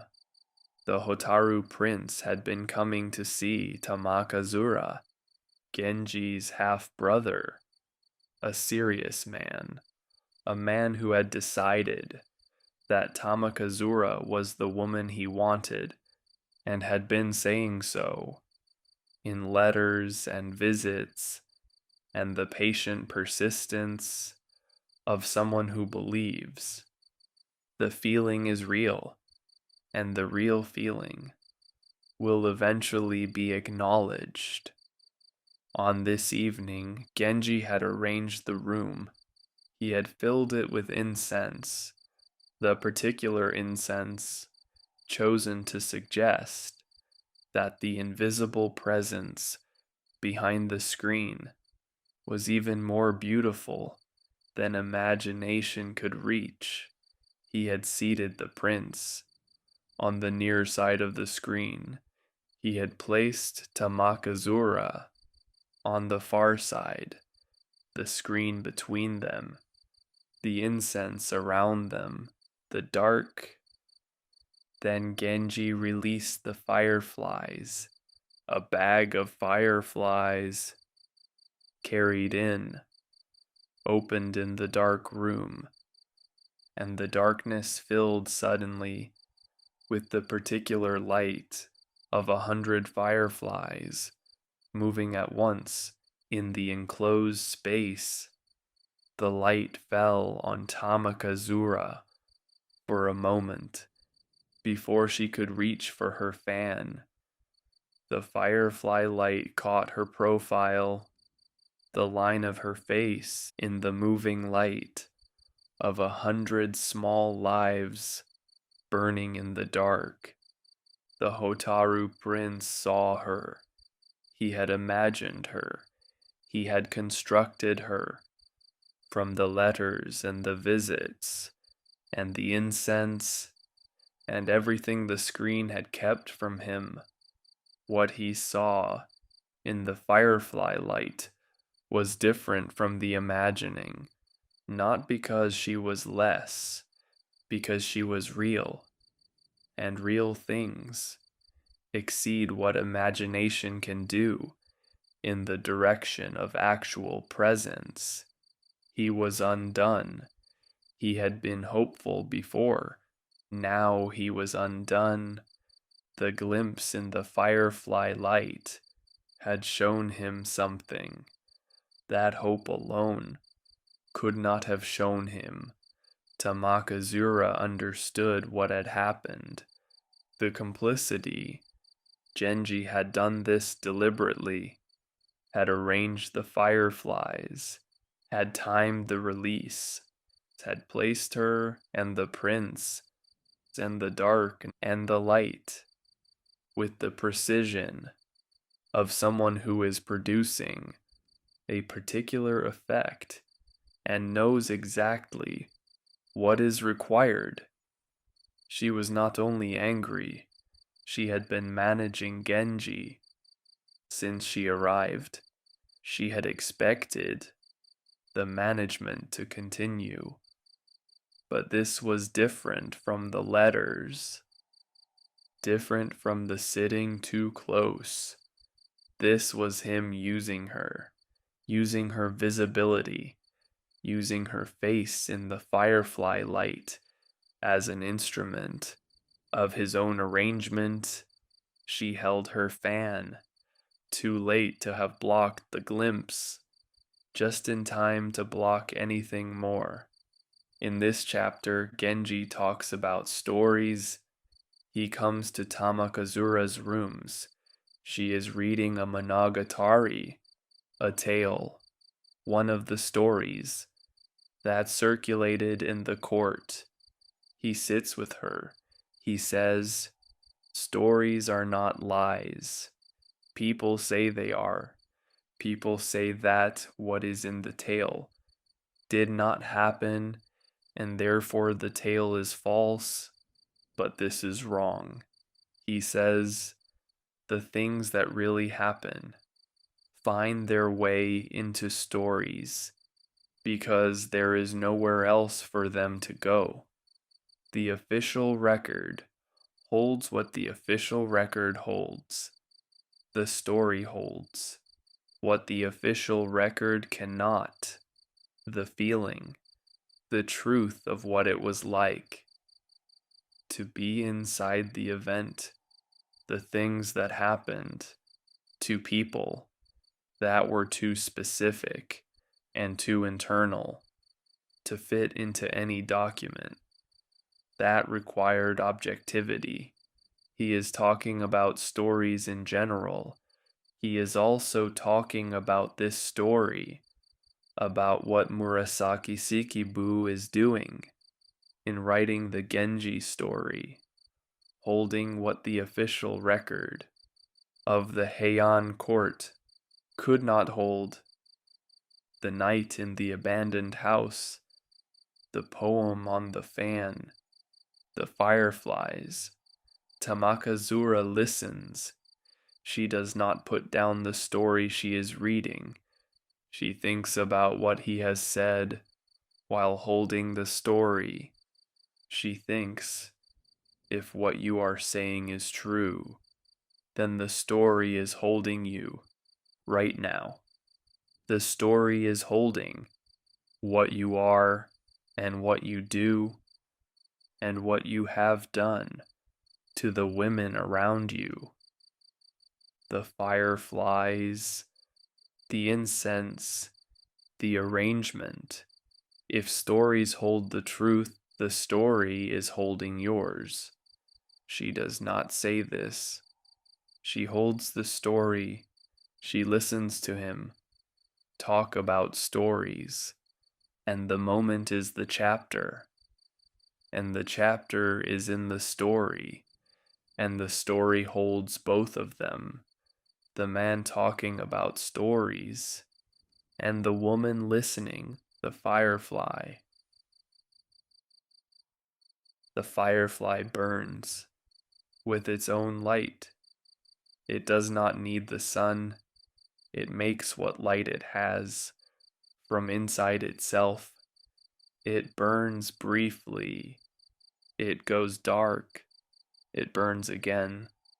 The Hotaru prince was named for this night, for the fireflies that showed him what the dark had been hiding, and Tamakazura was placed in the firefly light by someone else's hand, her face lit. For a moment, she had not chosen. This is what the compound contained. Not only the 4 seasons, not only the beautiful arrangement, the moments when the arrangement required something of the people inside it that the people had not agreed to give. The fireflies burn. The moment passes. The fan goes up, and the story holds it, all of it. The 26th chapter, Tokonatsu, the pink of midsummer. The name of this chapter is a flower. The Nadeshiko, the pink, the flower of the fringed edges, the flower whose name in Japanese contains the word for child, the small beloved one. Tokonatsu, constant summer, the always summer pink, the flower that blooms when the heat is at its full. Genji and Tamakazura exchanged poems about this flower. He said, "When I see the pink of summer, I think of the fence where it grew, and wonder if someone will come seeking the original." He was asking in the language of flowers whether Tunochujo would recognize his own daughter. If he saw her, whether the original fence, the father's house, would call the flower home, the summer heat at the rokujoin, midsummer, the compound in its hottest season. Genji was at the fishing pavilion, taking what cool could be found. Over the water, young men came, the sons of Tunochujo, now Naidaijin, Kashiwagi and his brothers, coming to visit Yugiri, ending up near Genji, talking in the way of young men. At a hot afternoon, the conversation turned to Uminogimi. Tunochujo had found another lost child, a daughter he had apparently fathered. In Umi province, she had arrived at the capital. She was at his house. She was by all accounts impossible. She spoke too loudly. She made jokes at the wrong moments. She played board games with a competitive intensity that the court found alarming. She had none of the refinement that Tunochujo had spent his career embodying. She was the daughter he had found instead of the daughter he had lost. Genji listened to the stories. He laughed, not unkindly, but with the particular amusement of a man who is holding a secret that makes the situation very funny from the inside. The daughter Tunochujo was looking for was in the summer rooms of the rokujoin. The daughter he had found was in his house. Being impossible, he kept teaching Tamakazura the koto. This is also recorded. He used the music lessons as the occasion for visits. He sat beside her. He corrected her technique. He stayed longer than technique required. Tamakazura understood the situation clearly.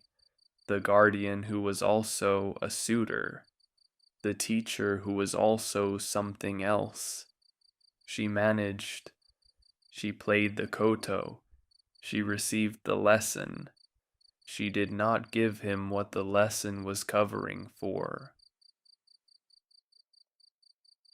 The 27th chapter, Kagaribi, the bonfire. In the early 7th month, on a night when the moon was partial, Genji came to Tamakazura's rooms. He had arranged a bonfire in the garden. Kagaribi, the fire that lights the garden and throws everything into the particular quality of shadow that firelight makes, warmer than moonlight, more moving, more dramatic. He lay down beside her, using the koto as a pillow, the instrument between them, like a formality that was also a closeness. He made a poem about the smoke. He said, "The smoke of the bonfire mixes with the smoke of my longing.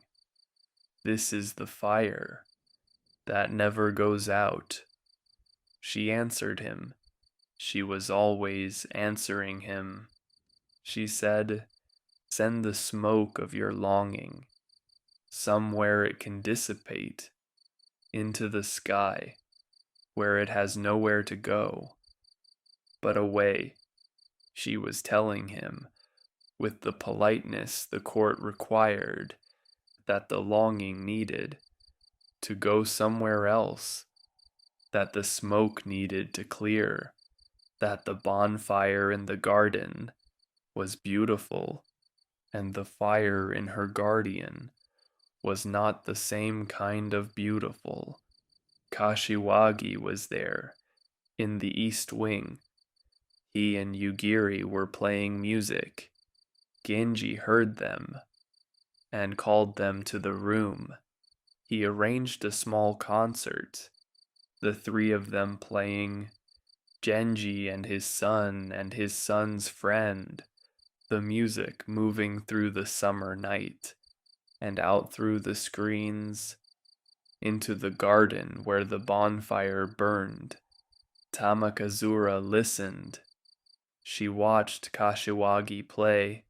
She felt something she had not expected to feel about the man playing beside her guardian. Kashiwagi was careful with her. He sent letters. He played music.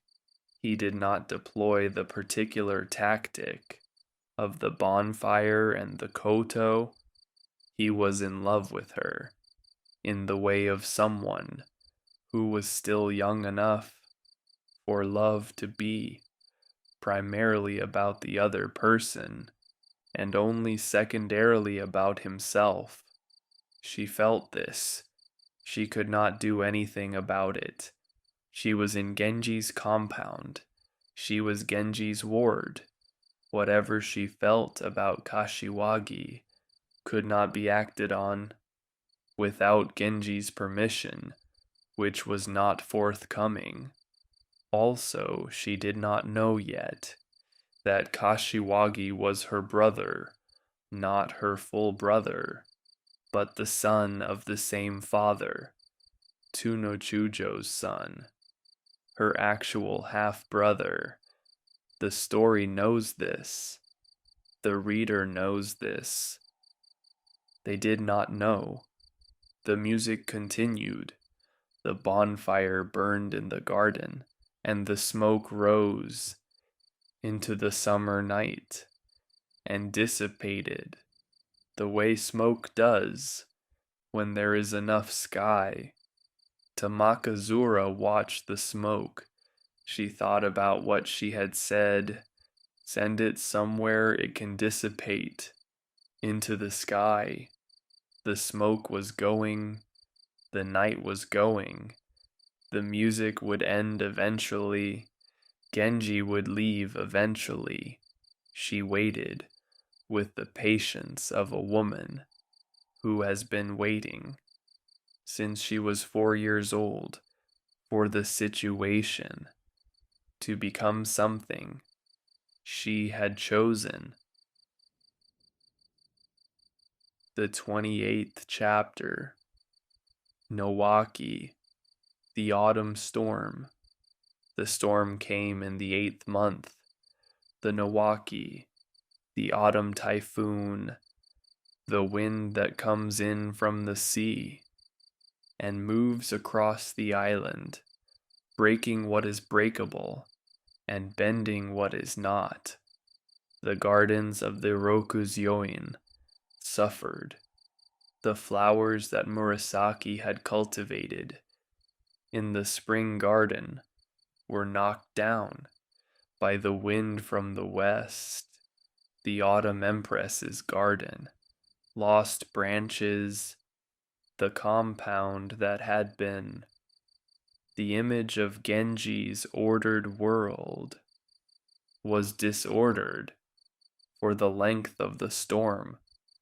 Yugiri came to check on the compound. He came to see about his grandmother, Omiya, who was old now and frail, and for whom the storm was a particular anxiety. He came through the compound, through the disordered gardens, through the corridors where the wind had been, and he saw Murasaki not as he was supposed to see her, not through screens, not through the careful arrangement of distance and fabric that the court maintained between the women of a household and the men who were not the household's head. He saw her directly. The screens had been disarranged by the storm, or she had not expected him, or the storm had disordered more than the gardens. He saw her face. He had grown up knowing Murasaki existed. She was his father's primary woman. She had raised the Akashi daughter. She was the center of the spring rooms. He knew these facts, but facts are not faces.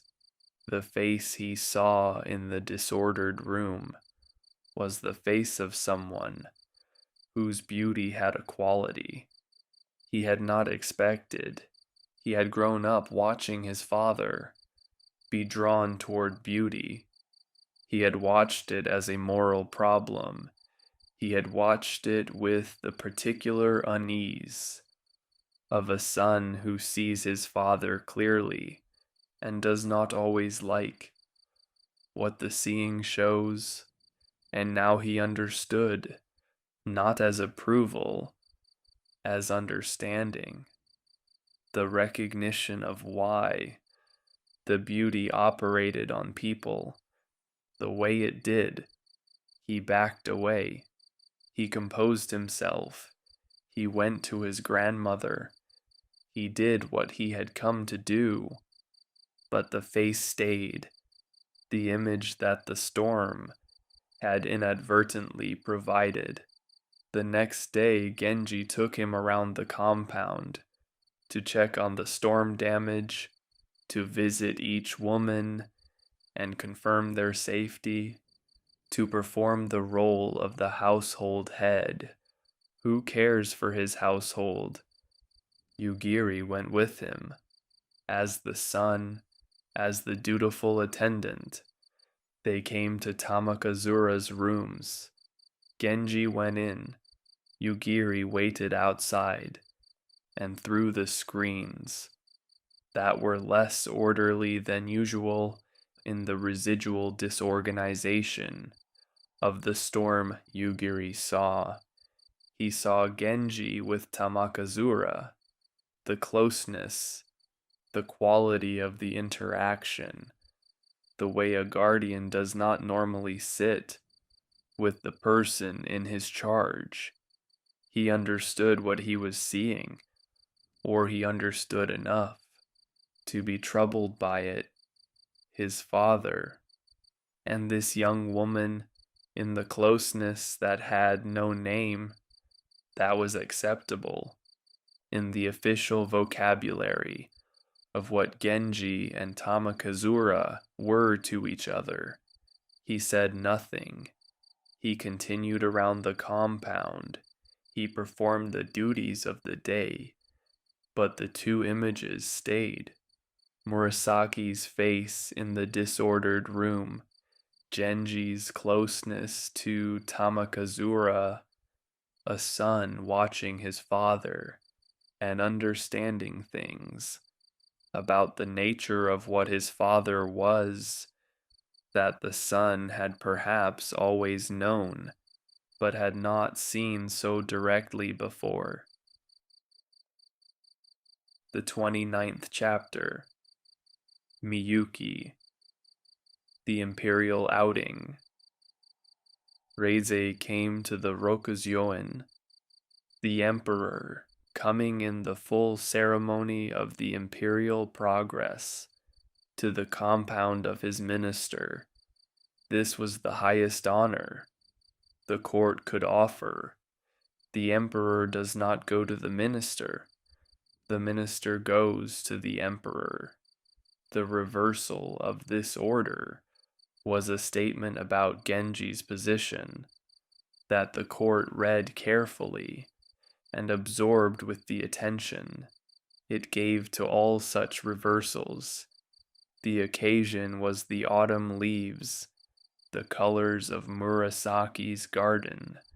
In the October version of itself, the garden at its peak, the leaves at the height of what the Japanese saw as the most beautiful thing the year produced.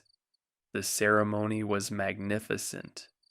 Music, dance, poetry, the full deployment of everything the rokujoin could produce. For the emperor who had come to see it, Genji danced. At 35, he danced with the quality he had always had, and that 20 years of living had added to, rather than taken from. The emperor watched. He was watching his father dance. He knew this now. The priest had told him. He sat in the place of the emperor and watched the man who was both minister and father dance in the autumn garden, the particular quality of that watching. And Tamakazura was there, somewhere in the compound, looking at the imperial procession, looking at the emperor, and not entirely uninterested in what she saw. This is the piece of information that came to Genji, that Reize had noticed Tamakazura, that the emperor had developed an interest in the beautiful woman in his minister's compound.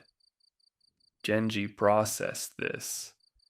He had been holding Tamakazura in the compound, keeping her near, arranging the suitors from a distance, managing who had access and under what conditions. The emperor's interest was different from a suitor's. The emperor could not be managed the way suitors could. The emperor was the emperor. The autumn ceremony ended. The emperor returned to the palace. The leaves continued falling. In the garden that was still the most beautiful garden in the capital. And Genji thought about what to do with the daughter of Yugao, and what the emperor's interest changed about what he had been planning to do with her. The compound continued. The autumn deepened. The leaves fell into the pond, and somewhere in the winter rooms, Akashi Mokimi played her koto and thought about the daughter who was in the spring rooms, and the letter that had come from the spring rooms on the first morning of the new year. And in the spring rooms, Murasaki held the shape of things, the way she had always held it, with the grace that was her particular art, with the knowledge that the compound contained everything and belonged to her and was not hers. At the same time, both true, both always true, in the autumn garden of the rokujoin, the 30th chapter, Fujibakama, the thoroughwort. Tamakazura's future was being decided. Not by Tamakazura. This was the situation she had arrived in when she came to the rokujoin, and it was the situation that had not changed in the years she had been here. Her future was being arranged by the people who arrange futures, Genji, and now Tunochujo, who finally knew that his lost daughter was in the compound of his oldest rival. Tunochujo had been searching. He had been told by a diviner that a daughter he had forgotten was living in another man's household. He had set his sons to look. Now he knew the daughter he had made with Yugao, and had lost when Yugao died, and had looked for since, was in the summer rooms of Genji's compound. He was grateful. He was also complicated about it. Grateful that she was alive and found, complicated about the fact that it was Genji who had found her, and about what the finding had apparently involved. The decision was made. Tamakazura would become an attendant to Reizei, the Naishinokami position, a woman of the inner court, the emperor's household. This was a good position, a prestigious position, a position that placed her at the center of things, in the way that her beauty and her intelligence deserved. Genji had arranged it, or helped arrange it. He was still Genji, the arranger. Yugiri came to her rooms with a message from the palace, the official business, the formal communication about the appointment, and while he was there, with the message delivered and the official business done, he told her something else. He had stopped thinking of her as a sister. He knew now that she was not his sister, the daughter of Tunochujo, the daughter of Yugao, his father's ward, but not his sister. He said this through a poem about the thoroughwort, the Fujibakama, the flower whose name is the name of the chapter, the flower that grows in the autumn fields. He said, the thoroughwort blooms in the same field as other flowers. Though we call each other cousin, the name does not fit what I feel when I look at you. She answered him. She was good at answering. She had been answering men's poems for 2 years in this compound, and she had developed the particular skill of the response that is neither yes nor no, but that does not leave the sender without anything. She said, the field is full of flowers that are alike and unlike. I do not know yet which flower I am, or which I belong to. She did not know which flower she was. She was still working on it. She had been working on it since she was 4 years old, in the nurse's care in Kyushu. The thoroughwort field was the rokujoin, full of flowers, each one a different kind of belonging. She was somewhere in it, still finding out which one. The 31st chapter, Makibashira, the true pillar. Higekuro took what he wanted. This is the chapter of the man who refused to be refused. Higekuro, the Blackbeard, a man of considerable position, powerful enough to be taken seriously as a suitor, not beautiful, not charming, not the kind of man who sent poems that made women reconsider their refusals, the kind of man who decided what he wanted and then found a way to have it. He had been sending letters to Tamakazura. She had not been responding. He had gotten one of her ladies to help him. The lady had helped him in the way that ladies helped, when they calculated that helping served their interests. On the night before Tamakazura was to take up her position at the palace, Higekuro came. He came with the particular determination of a man who understands that this is his last opportunity. The lady let him in. Tamakazura found herself in the situation she had been finding herself in since she was beautiful, in the wrong place in Kyushu, the situation where the man had already decided, and her decision was not the decision being consulted. Genji received the news. He received it with the composed face of someone who is good at composed faces, inside, not composed. He had been keeping her.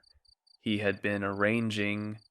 He had been managing the suitors and the timing and the access with the hand that was always arranging things, and Higekuro had simply gone around all the arranging. There was nothing to be done. Higekuro was a man of standing. The situation was established. the world would proceed as the world proceeded when a man of standing had established a situation with a woman. Genji received him graciously. He said the appropriate things. He performed the role of the guardian who welcomes the match, and Tamakazura moved from the summer rooms to Higikuro's house. She had never been able to choose her circumstances. She had been choosing her responses to her circumstances since she was old enough to have responses. This was another circumstance. Higekuro was not the Taihunogen of Kyushu. He was not violent. He was not cruel. He was simply decided. He wanted her, and he had taken her. And he would be a reasonably adequate husband by the standards the world offered. The world the story was telling did not offer better standards than this to most of its women. Higekuro's wife, he had a wife, a proper wife, the daughter of a royal prince. She had been ill, the illness that the Heian world called the possession kind, the spiritual kind, the kind that expressed itself in ways that the possessed person could not control. She understood what was happening. Her husband was preparing to take a second woman. She was ill and could not stop it. She was ill, and her illness was being used as the reason that another woman was needed on the day Higekuro was preparing to leave. To establish Tamakazura, she took a brazier, the brazier of ash and incense, the thing that was there in the room, and that was not a weapon, and that was what she had. She threw the contents at her husband. The ash and the incense covered him, his robes, his hair, his prepared self, ready to go to his new woman. He could not go, not like that, not covered in the ash of his wife's despair. He stayed. He cleaned himself. He thought about the wife and the illness and the ash and what it meant that the illness had chosen this particular moment for this particular expression, the true pillar, Makibashira, the real pillar, the pillar of the house, the structural member that holds the thing up. The chapter is named for Higekuro's daughter, his daughter by the wife, who threw the ash, a small girl who loved her father, who did not understand the situation the way adults understood it, but who understood that something was ending when the mother was finally taken away by her family, when the decision was made that she would return to her father's house. This daughter would not go. She said, "I will wait for my father. He will come back. I will wait here." She was made to go. She was a child. The adults overruled her. She was put in the carriage. She was taken away. But before she left, she wrote a poem, and she pushed the poem into a crack in the pillar, the main pillar of the house, the Makibashira. She put her poem in the pillar, the way you put something in a place you are leaving, so that the place will hold it after you are gone. Hijikuro found the poem later. He read what his daughter had written, and he wept at the poem, at the pillar, at the crack in the structural member of the house, where a small girl had placed her feeling before being taken away. Tamakazura was his now. Genji's arrangement had been undone. The wife was gone. The daughter was gone.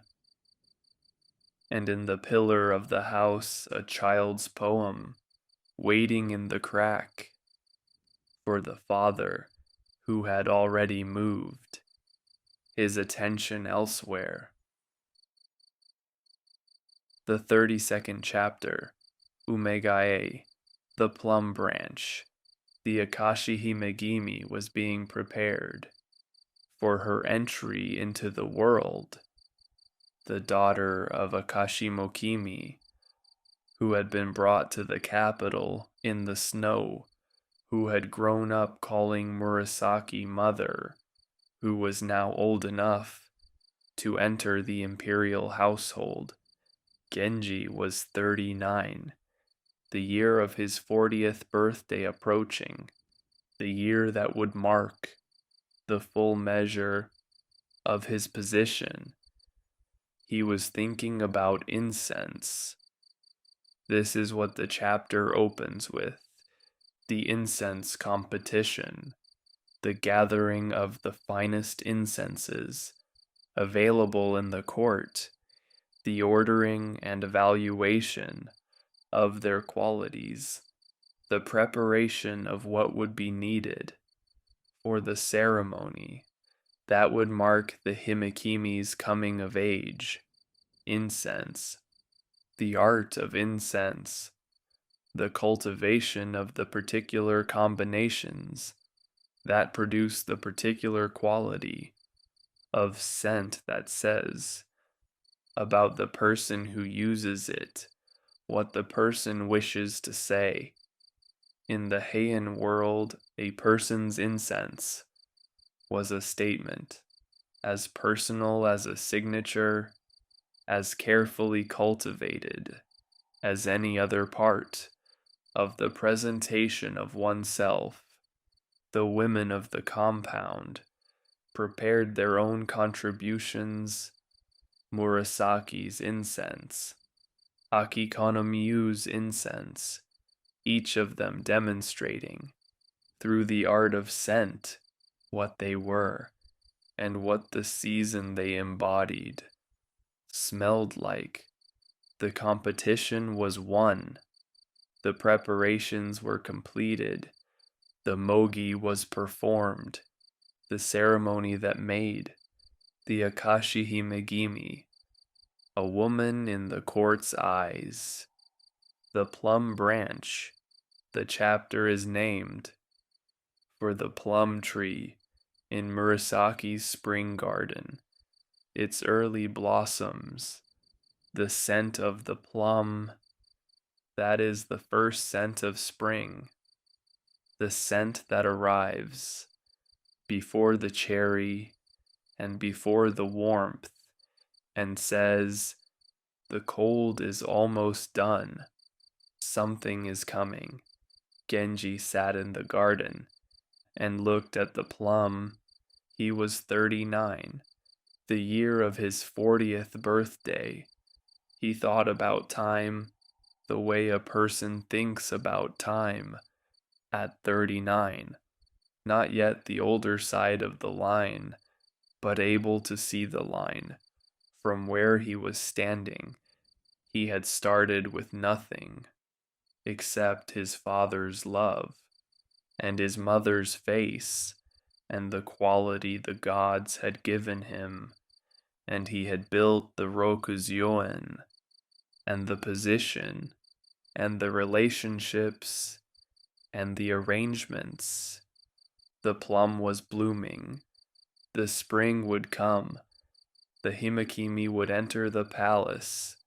the year would turn to the 40th, and the 40th would be marked with the ceremony it deserved. He thought about Fujitsubo.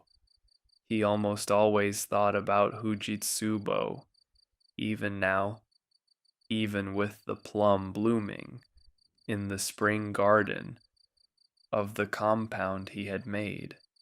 She was gone, and he was here, and the plum was the same plum it had always been, opening each year, regardless of who was watching.